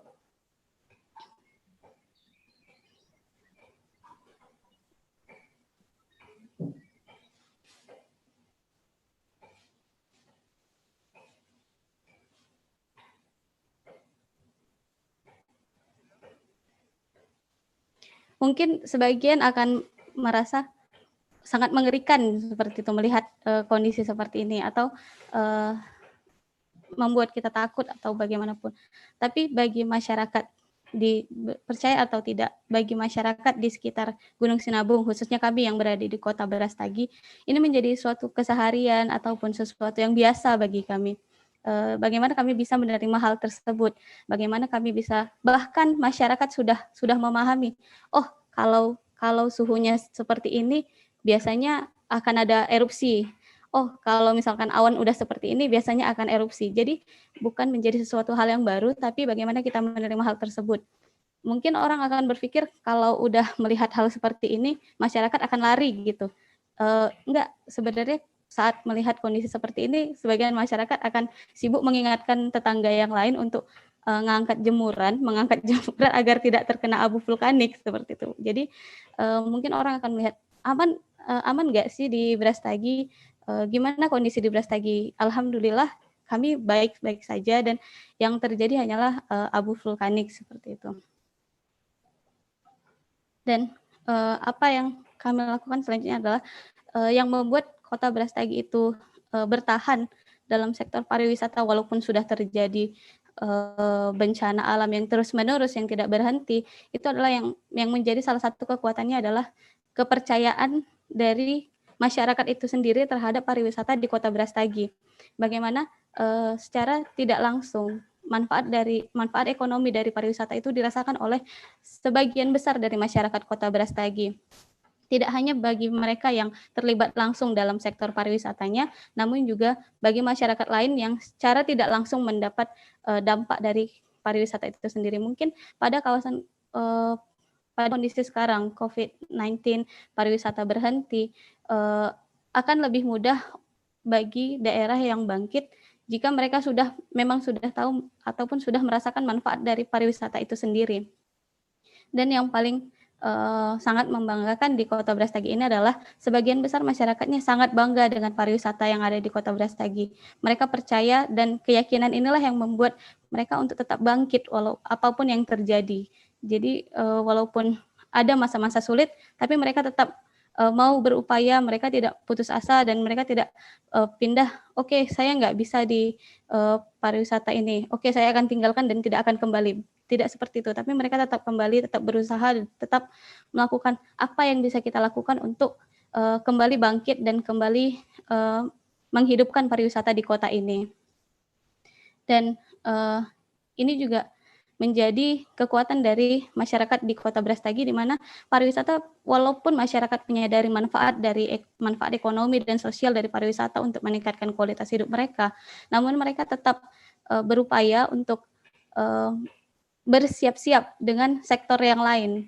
Jadi tidak hanya fokus di pariwisata, walaupun mereka mungkin berjualan, mungkin punya hotel dan punya restoran, tapi di sisi lain mereka tetap punya sumber pemasukan lain, yaitu salah satu yang menjadi favorit utamanya masyarakat untuk tetap berusaha, yaitu di agriculture atau di pertanian. Jadi walaupun mereka berjualan, mereka tetap punya ladang untuk ditanamin, dan mereka punya dua sumber pemasukan yang sehingga bila satu tidak berjalan, mereka tetap bisa bertahan di kondisi yang sulit.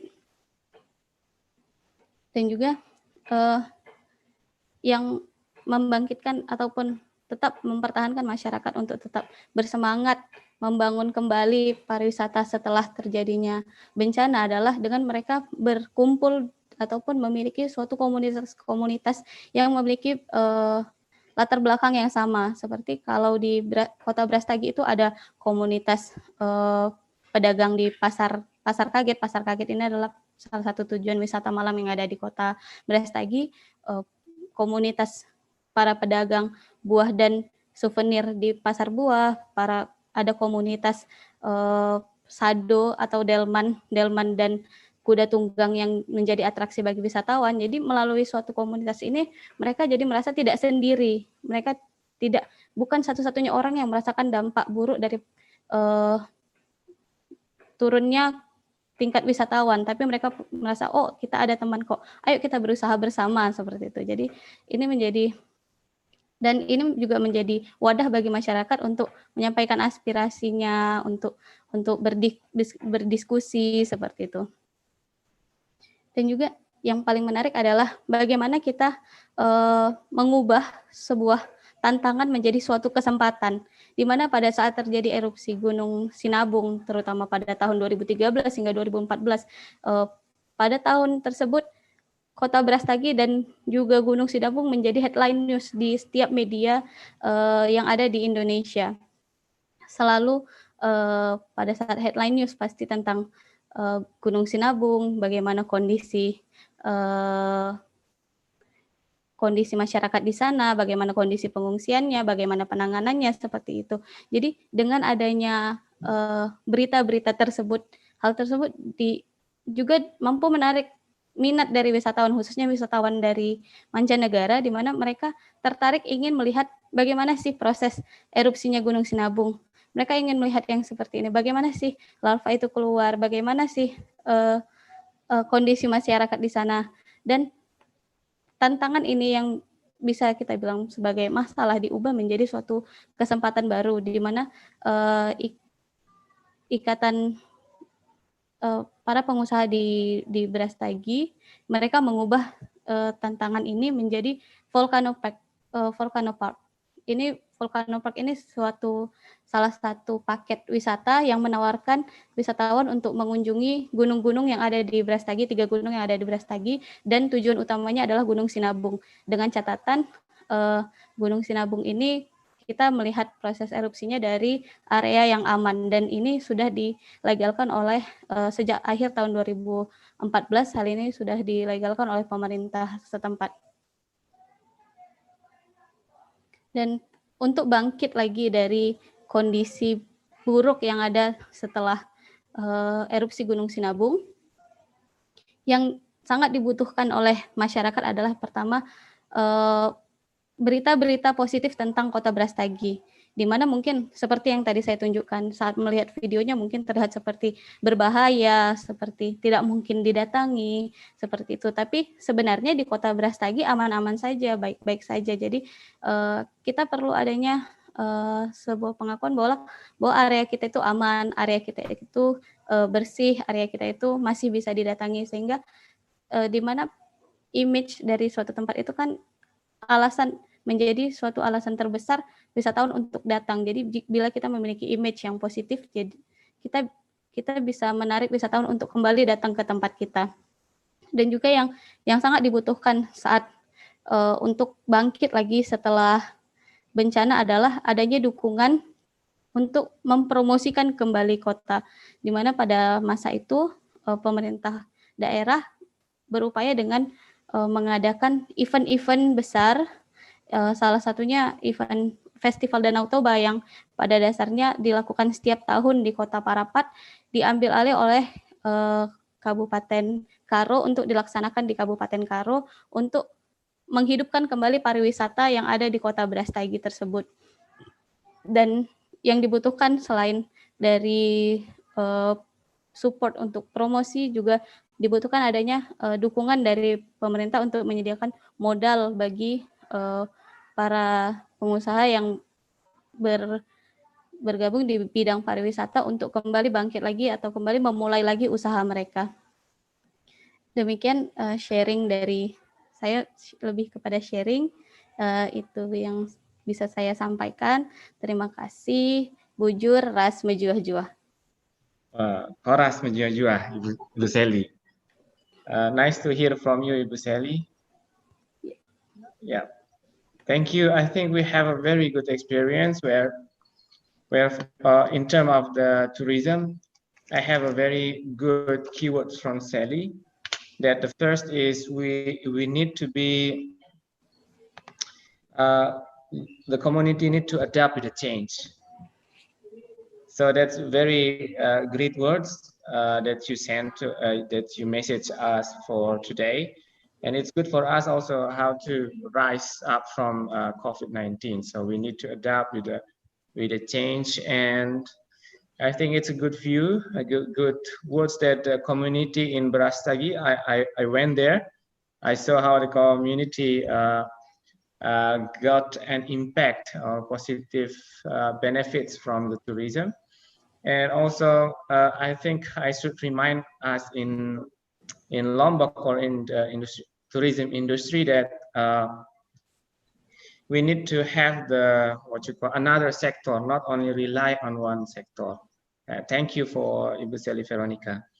And now, at last, we have Prof. Northcott. Now you have time for us, for you to give us some message. Thank you. Okay, so thank you very much. First of all, I want to thank all the speakers because it was wonderful to to learn and to find out what's happening in different places around the world. Professor Bader, you're up to lots of, you've got lots of projects, and it's fascinating to find out all the little things that are the big projects that you've got in Japan and in Malaysia and Indonesia. For Ibu Seli and Ibu Leah, that was wonderful to hear from your projects as well, because I think it's really useful when you're dealing with something like CBT to see it on the ground and find out what is working. Now, I wanted to sort of summarize a little bit what the speakers have said. And so I have tried to capture some of the main ideas from each of the speakers and then produce some summary. So my presentation is a little bit different from the one I was going to do, but I'll share it now and then see, hopefully that's okay. So share screen. So can everyone see this screen? Thank you. Okay, so first of all, let's talk about what the speakers have said. So Professor Bill gave a very interesting presentation about a particular project that he was involved in Ternate, but he tried to, from showing this, draw out lessons for success and what makes a project successful and what are the problems. So lots of issues there, which hopefully I've tried to capture in my my final slide. But I want to just emphasize a couple of things here. One, he was placing emphasis on tourism, this particular product, as a business, not necessarily saying that all the other objectives that you can have for development are wrong. But he was viewing the problem. In fact, he would recognize, of course, that there's a need for, and I think he talked about community participation and lots of other issues. But he was sort of he was looking at it as a practical thing, which is interesting. Okay. Ibu Leah, so that was wonderful. You spoke really well. Thank you. Both Ibu Seli and Ibu Leah shouldn't be worried about their presentations. They both did a great job, and so you shouldn't be nervous. You're very professional speakers, so well done. So Ibu Leah gave some overall concepts and ideas. There's the ladder of citizen participation but she was coming at a slightly different perspective. This is the idea, perhaps a little bit broader, about development, alternative development, and then the ladder of citizen participation. So these are sort of very useful ideas that can be seen operating through the Bamboo project. And Ibu Leah, I'm sorry I was unable to get screen captures of some of your Bamboo projects, but it was good. And I was very interested, and I'd like to talk to you about what the involvement of the Australia Awards is, because hopefully that's working out well for you. I have a lot to do with Australia Awards, so it'd be good to get feedback about this project. The comment I want to make on this, and please, this is not reflecting your project, it's reflecting projects that I've seen in other locations, which have maybe a similar feel to them. You see, this project may have multiple objectives. It may be related to conservation or to agriculture or to teaching people about the environment. There may be some other objectives there, as well as a tourism project. Okay. And what I didn't see, but please, I apologize, I'm a bad man. What would be good is to think more about the actual tourists, what they see, and indeed, is that a need that they have? So perhaps there's a little bit of research on the project. You may have done it. I just want to raise that issue. So I see it from development, as well as how many tourists will go and what do they want to see, which is sort of Bill's perspective, but I see yours as well. Okay. Anyway, but I'll come back to that in a minute. Oh, Professor Bader, I ran out of space on my screen because there were so many interesting case studies that you'd been involved in, and you raised lots of issues. So you were giving some negative examples or problems that can come from tourism, as well as the positive examples, perhaps from Japan and other areas. And again, trying to look at not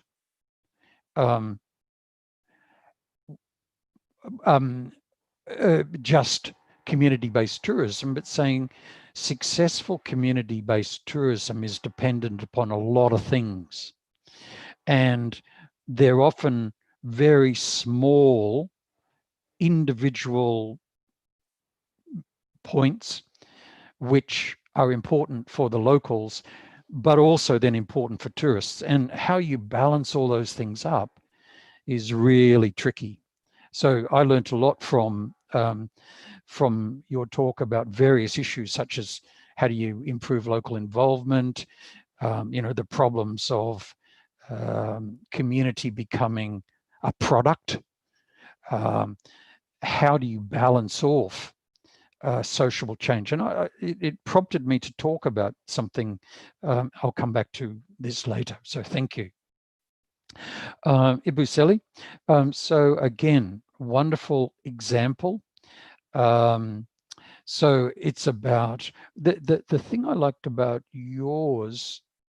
I liked things about lots of everything, but the particular issue was how you're balancing tourism and agriculture and trying to link those things together.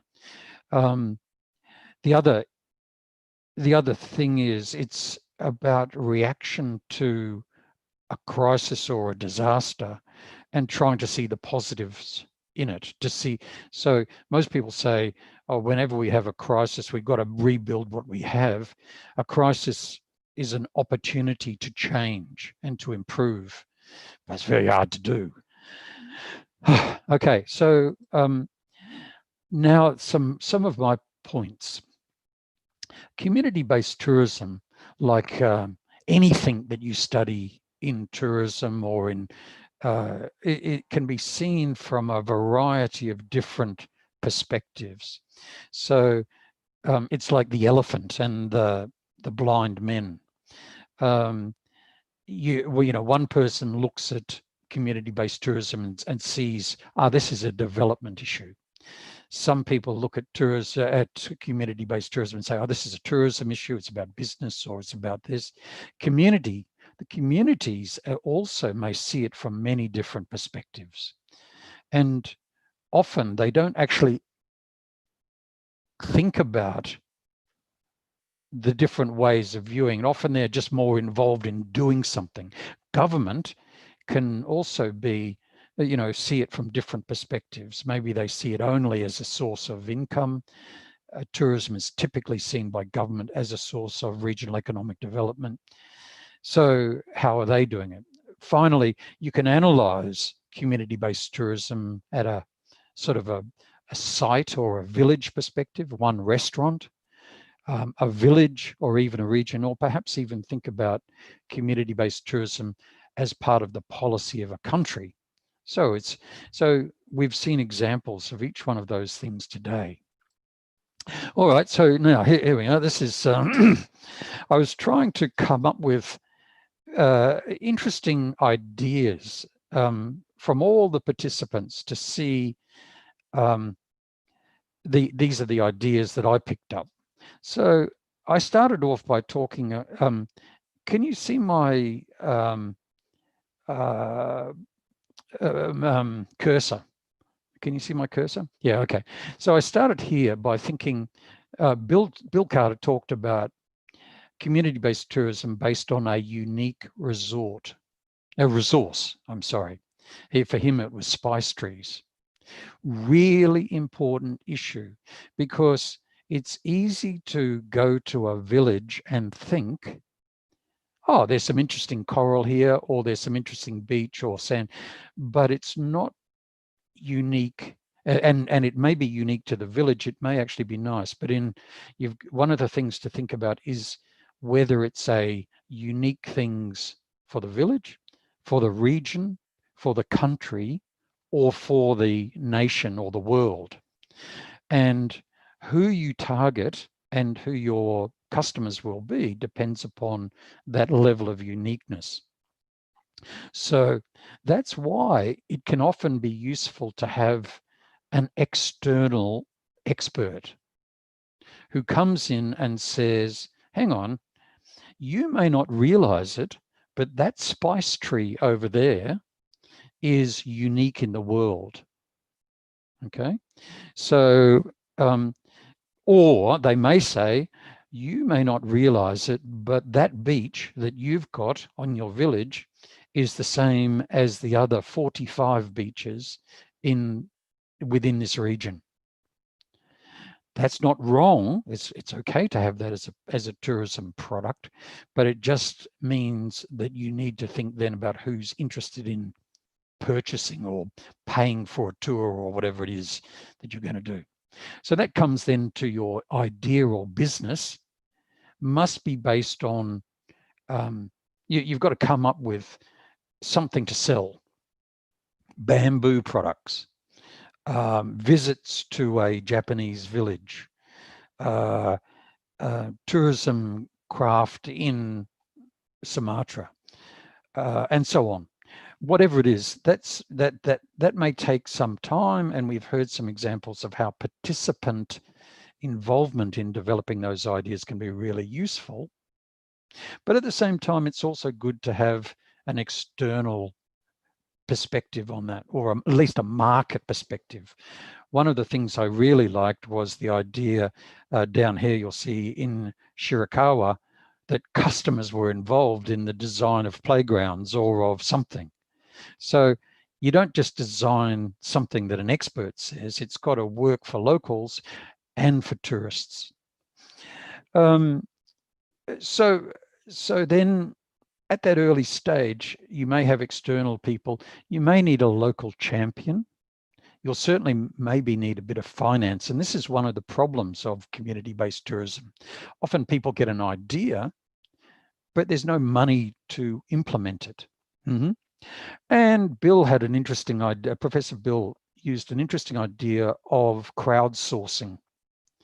And in fact, one of the projects of the Australia Awards Indonesia Sustainable Tourism Development short course group for this year, there's a group of people who are looking at finance for CBT.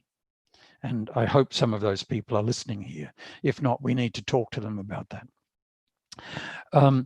Another, of course, the early idea is learn from other cases. Don't just come in and say, oh, there's a resource, here's an idea, let's do it. You need to somehow bring in there needs to be genuine involvement of the local people, which means ultimately them deciding, but them deciding with a knowledge of what they're getting themselves in for and perhaps how to run a business. And Professor Bada raised a number of issues at this early stage. For example, people don't understand, local community doesn't understand the value of their property and sell it. Maybe that there's some government just wanting to buy votes or greed. Maybe we'll call it short-term thinking on the community's part. Many of those issues are about education and knowledge about tourism. Okay, as we develop our product, we need to both, I think, early on as well as during the process of running a business, we need to improve community soft skills and education. And there's various people who could be involved in that: media, government, universities, and so on.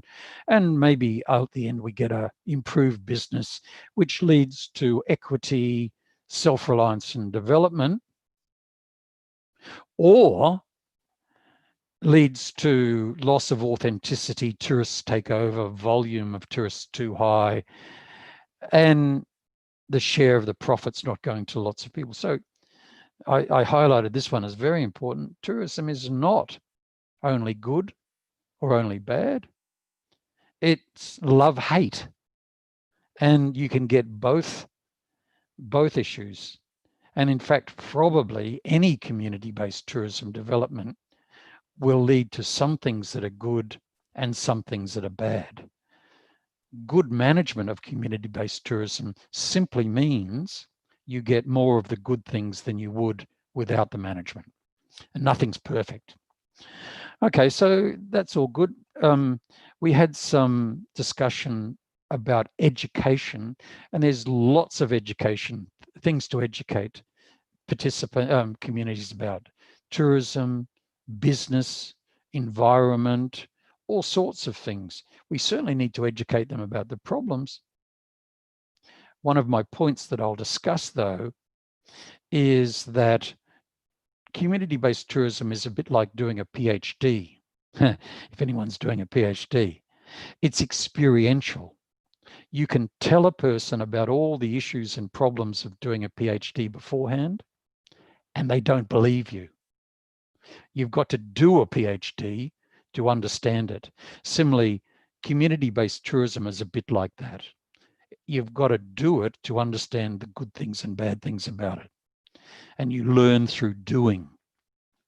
If there's something that we could improve in community-based tourism, is how we get people to understand the issues of community-based tourism without actually going through it.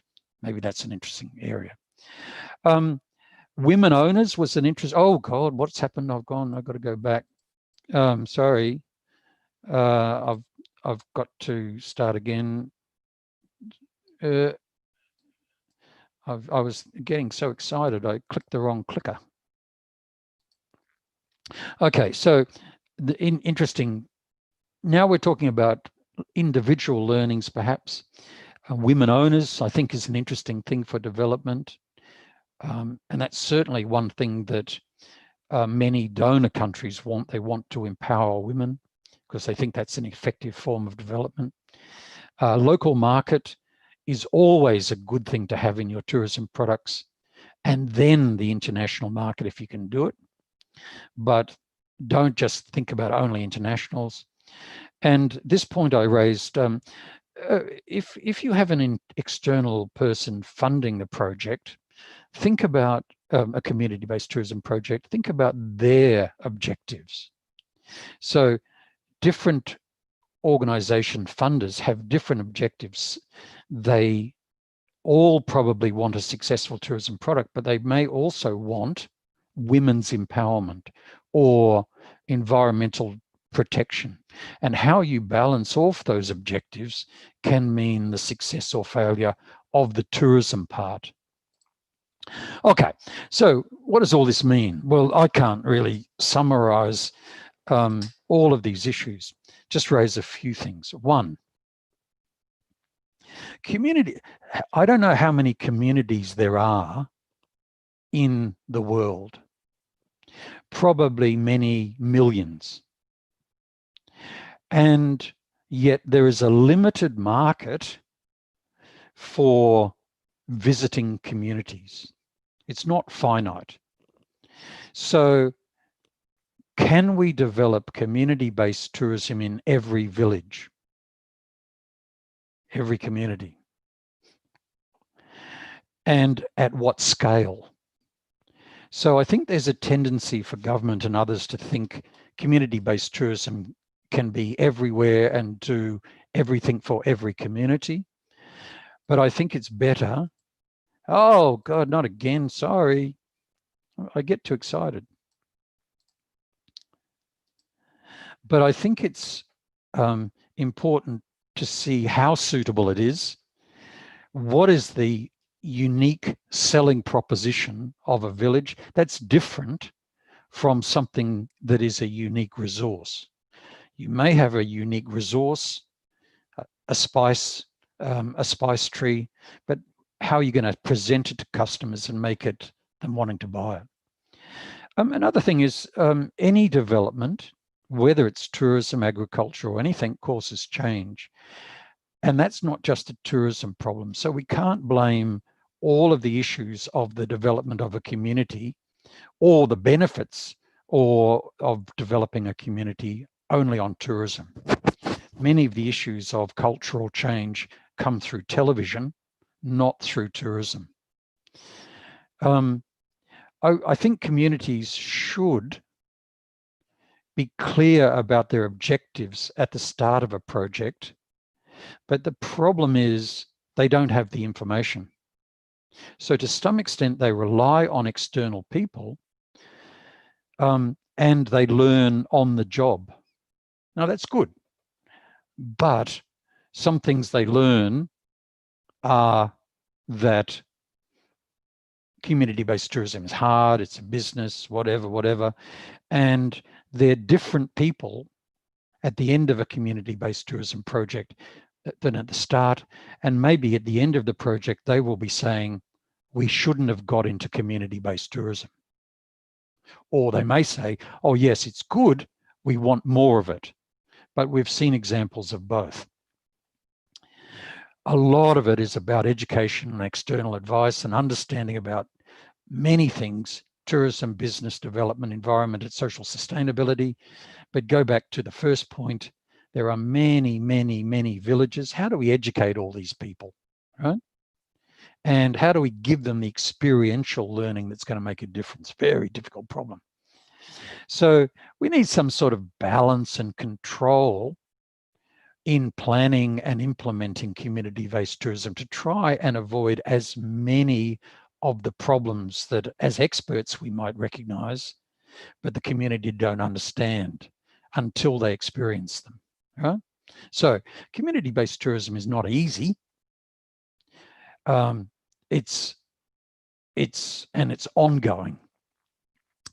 The only other point I would like people to think about, which may in some way help to understand and get communities to anticipate some of the problems, is for them to develop a business plan, right?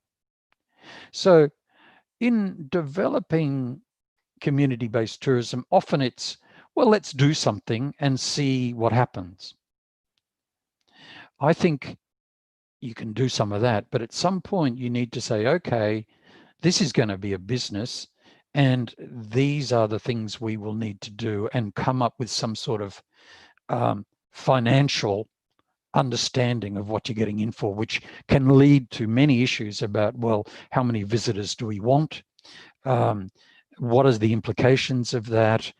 Where do we get our supplies from, and so on.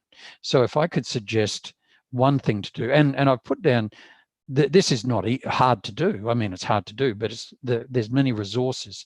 And I encourage you to look at this site, which is not about community-based tourism. It's about small business management, and they've got lots of free resources online, which might help you to think about the business rather than just community-based tourism. So thank you very much. I've really enjoyed this presentation. Hopefully my summary was useful. Okay, Prof, thank you. Thank you so much for your summary and your suggestions. I think that we appreciate you can capture details of the presenters, and you can show us again to review us how it becomes very what you call very valuable for us here. Thank you again, Prof. Nolsko from Australia. And I think we have many questions in the chat and question and answer box, but I'm aware that Prof. Noel Scott already answered all those questions. Prof. Bill also already answered the questions, but only one question I would like to ask to Prof. Badr Muhammad, because there are many questions before, and it's all about you mentioned it before. It's about lack support from the government, and some of it is too much support from the government. I would like to know how it's going to be balanced, especially in Indonesia. We have the program called Desa Wisata, which all the desa wants to be village tourist, which is some of them is not, we call in Indonesia latah, I don't know in your country. So all the desas will going to make their own wisata tourist destinations. So I would like your view, and it's going to benefit for us because the Sekolah Tinggi Pariwisata Mataram also pointed from the Ministry of Tourism to be the community tourism advocation for Desa Wisata. One question, please. Thank you, Pak Putra. Yeah. Indonesia latah and Malaysia also latah. We use similar words. I think one thing for sure, that despite all the excitement of all the communities, village, cities to develop their region and localities to be tourist product, we have to remember that not all villages are attractive enough to be developed as tourist products. So this is something that we have to remember, we have to caution. You cannot force tourists to visit a village. Tourism is a volunteer activities. We can persuade, but we cannot hijack tourists and force them to visit our village. If we got nothing, if you don't have USP, then I think we need to go back to our basis of economy and try to focus our effort on that. Similar mistake has been done by many municipalities in our country. We cut and paste our local plan, where every single local plan in Malaysia must have tourism sector. It seems like everything, every corner must be developed. So this is a mistake that we have to realize. Talking about your first comment on too much of government support is not good as well. I think it's all about honesty. Whether the local people really want support from the government to help them, or they are just waiting for subsidies, fund support to come to them, rather than trying to work their, sorry to use the word, ass out to develop their tourism. In this case, I really envy people in Indonesia. I really envy people in Thailand, where basically, for Thailand, for example, they are living in the principle of self-sufficiency, what they call proposed by their late king. So Malaysia is totally different.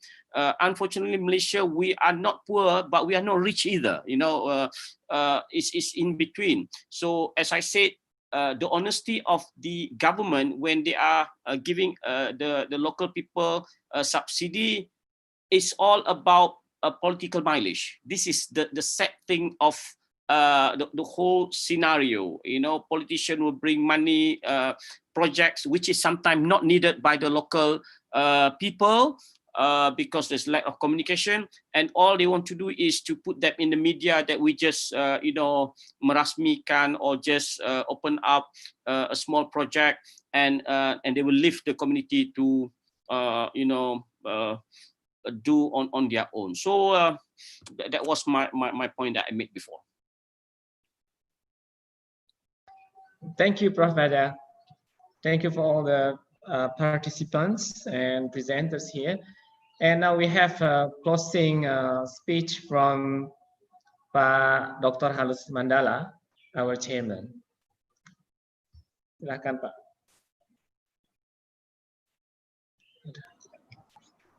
Terima kasih.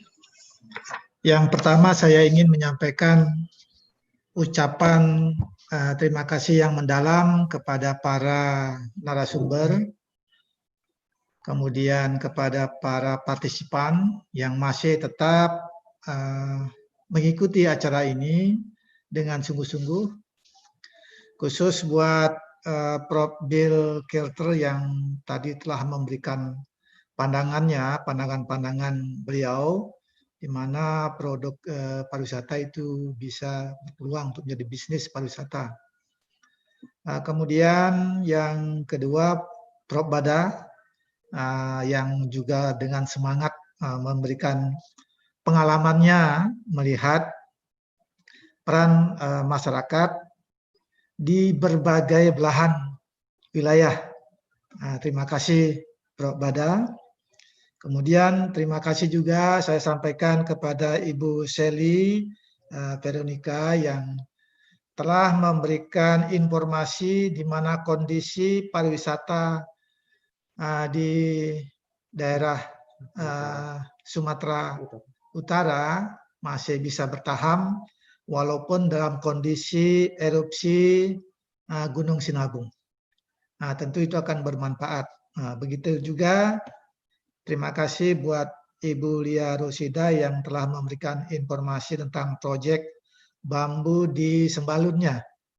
Terima kasih dan khusus buat Prof. Nul yang begitu mendalam analisisnya terhadap dari berbagai aspek. Terima kasih dan tentu semua ini akan memberikan wawasan buat kita terhadap pariwisata dan bagaimana mewujudkan pariwisata yang tangguh di Indonesia dan berkelanjutan.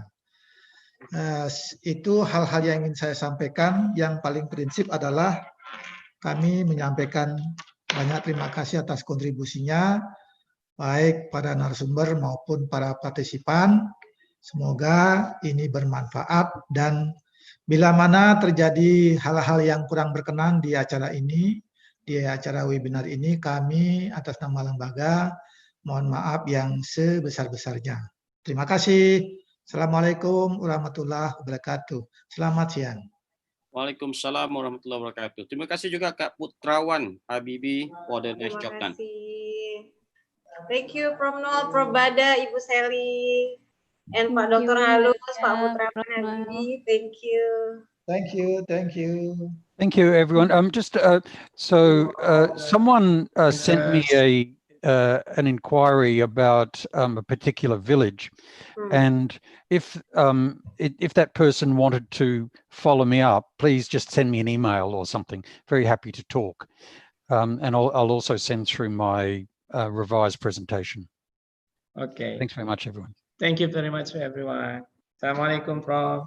Thank you. Assalamualaikum, Bu Sally. Waalaikumsalam. Ya.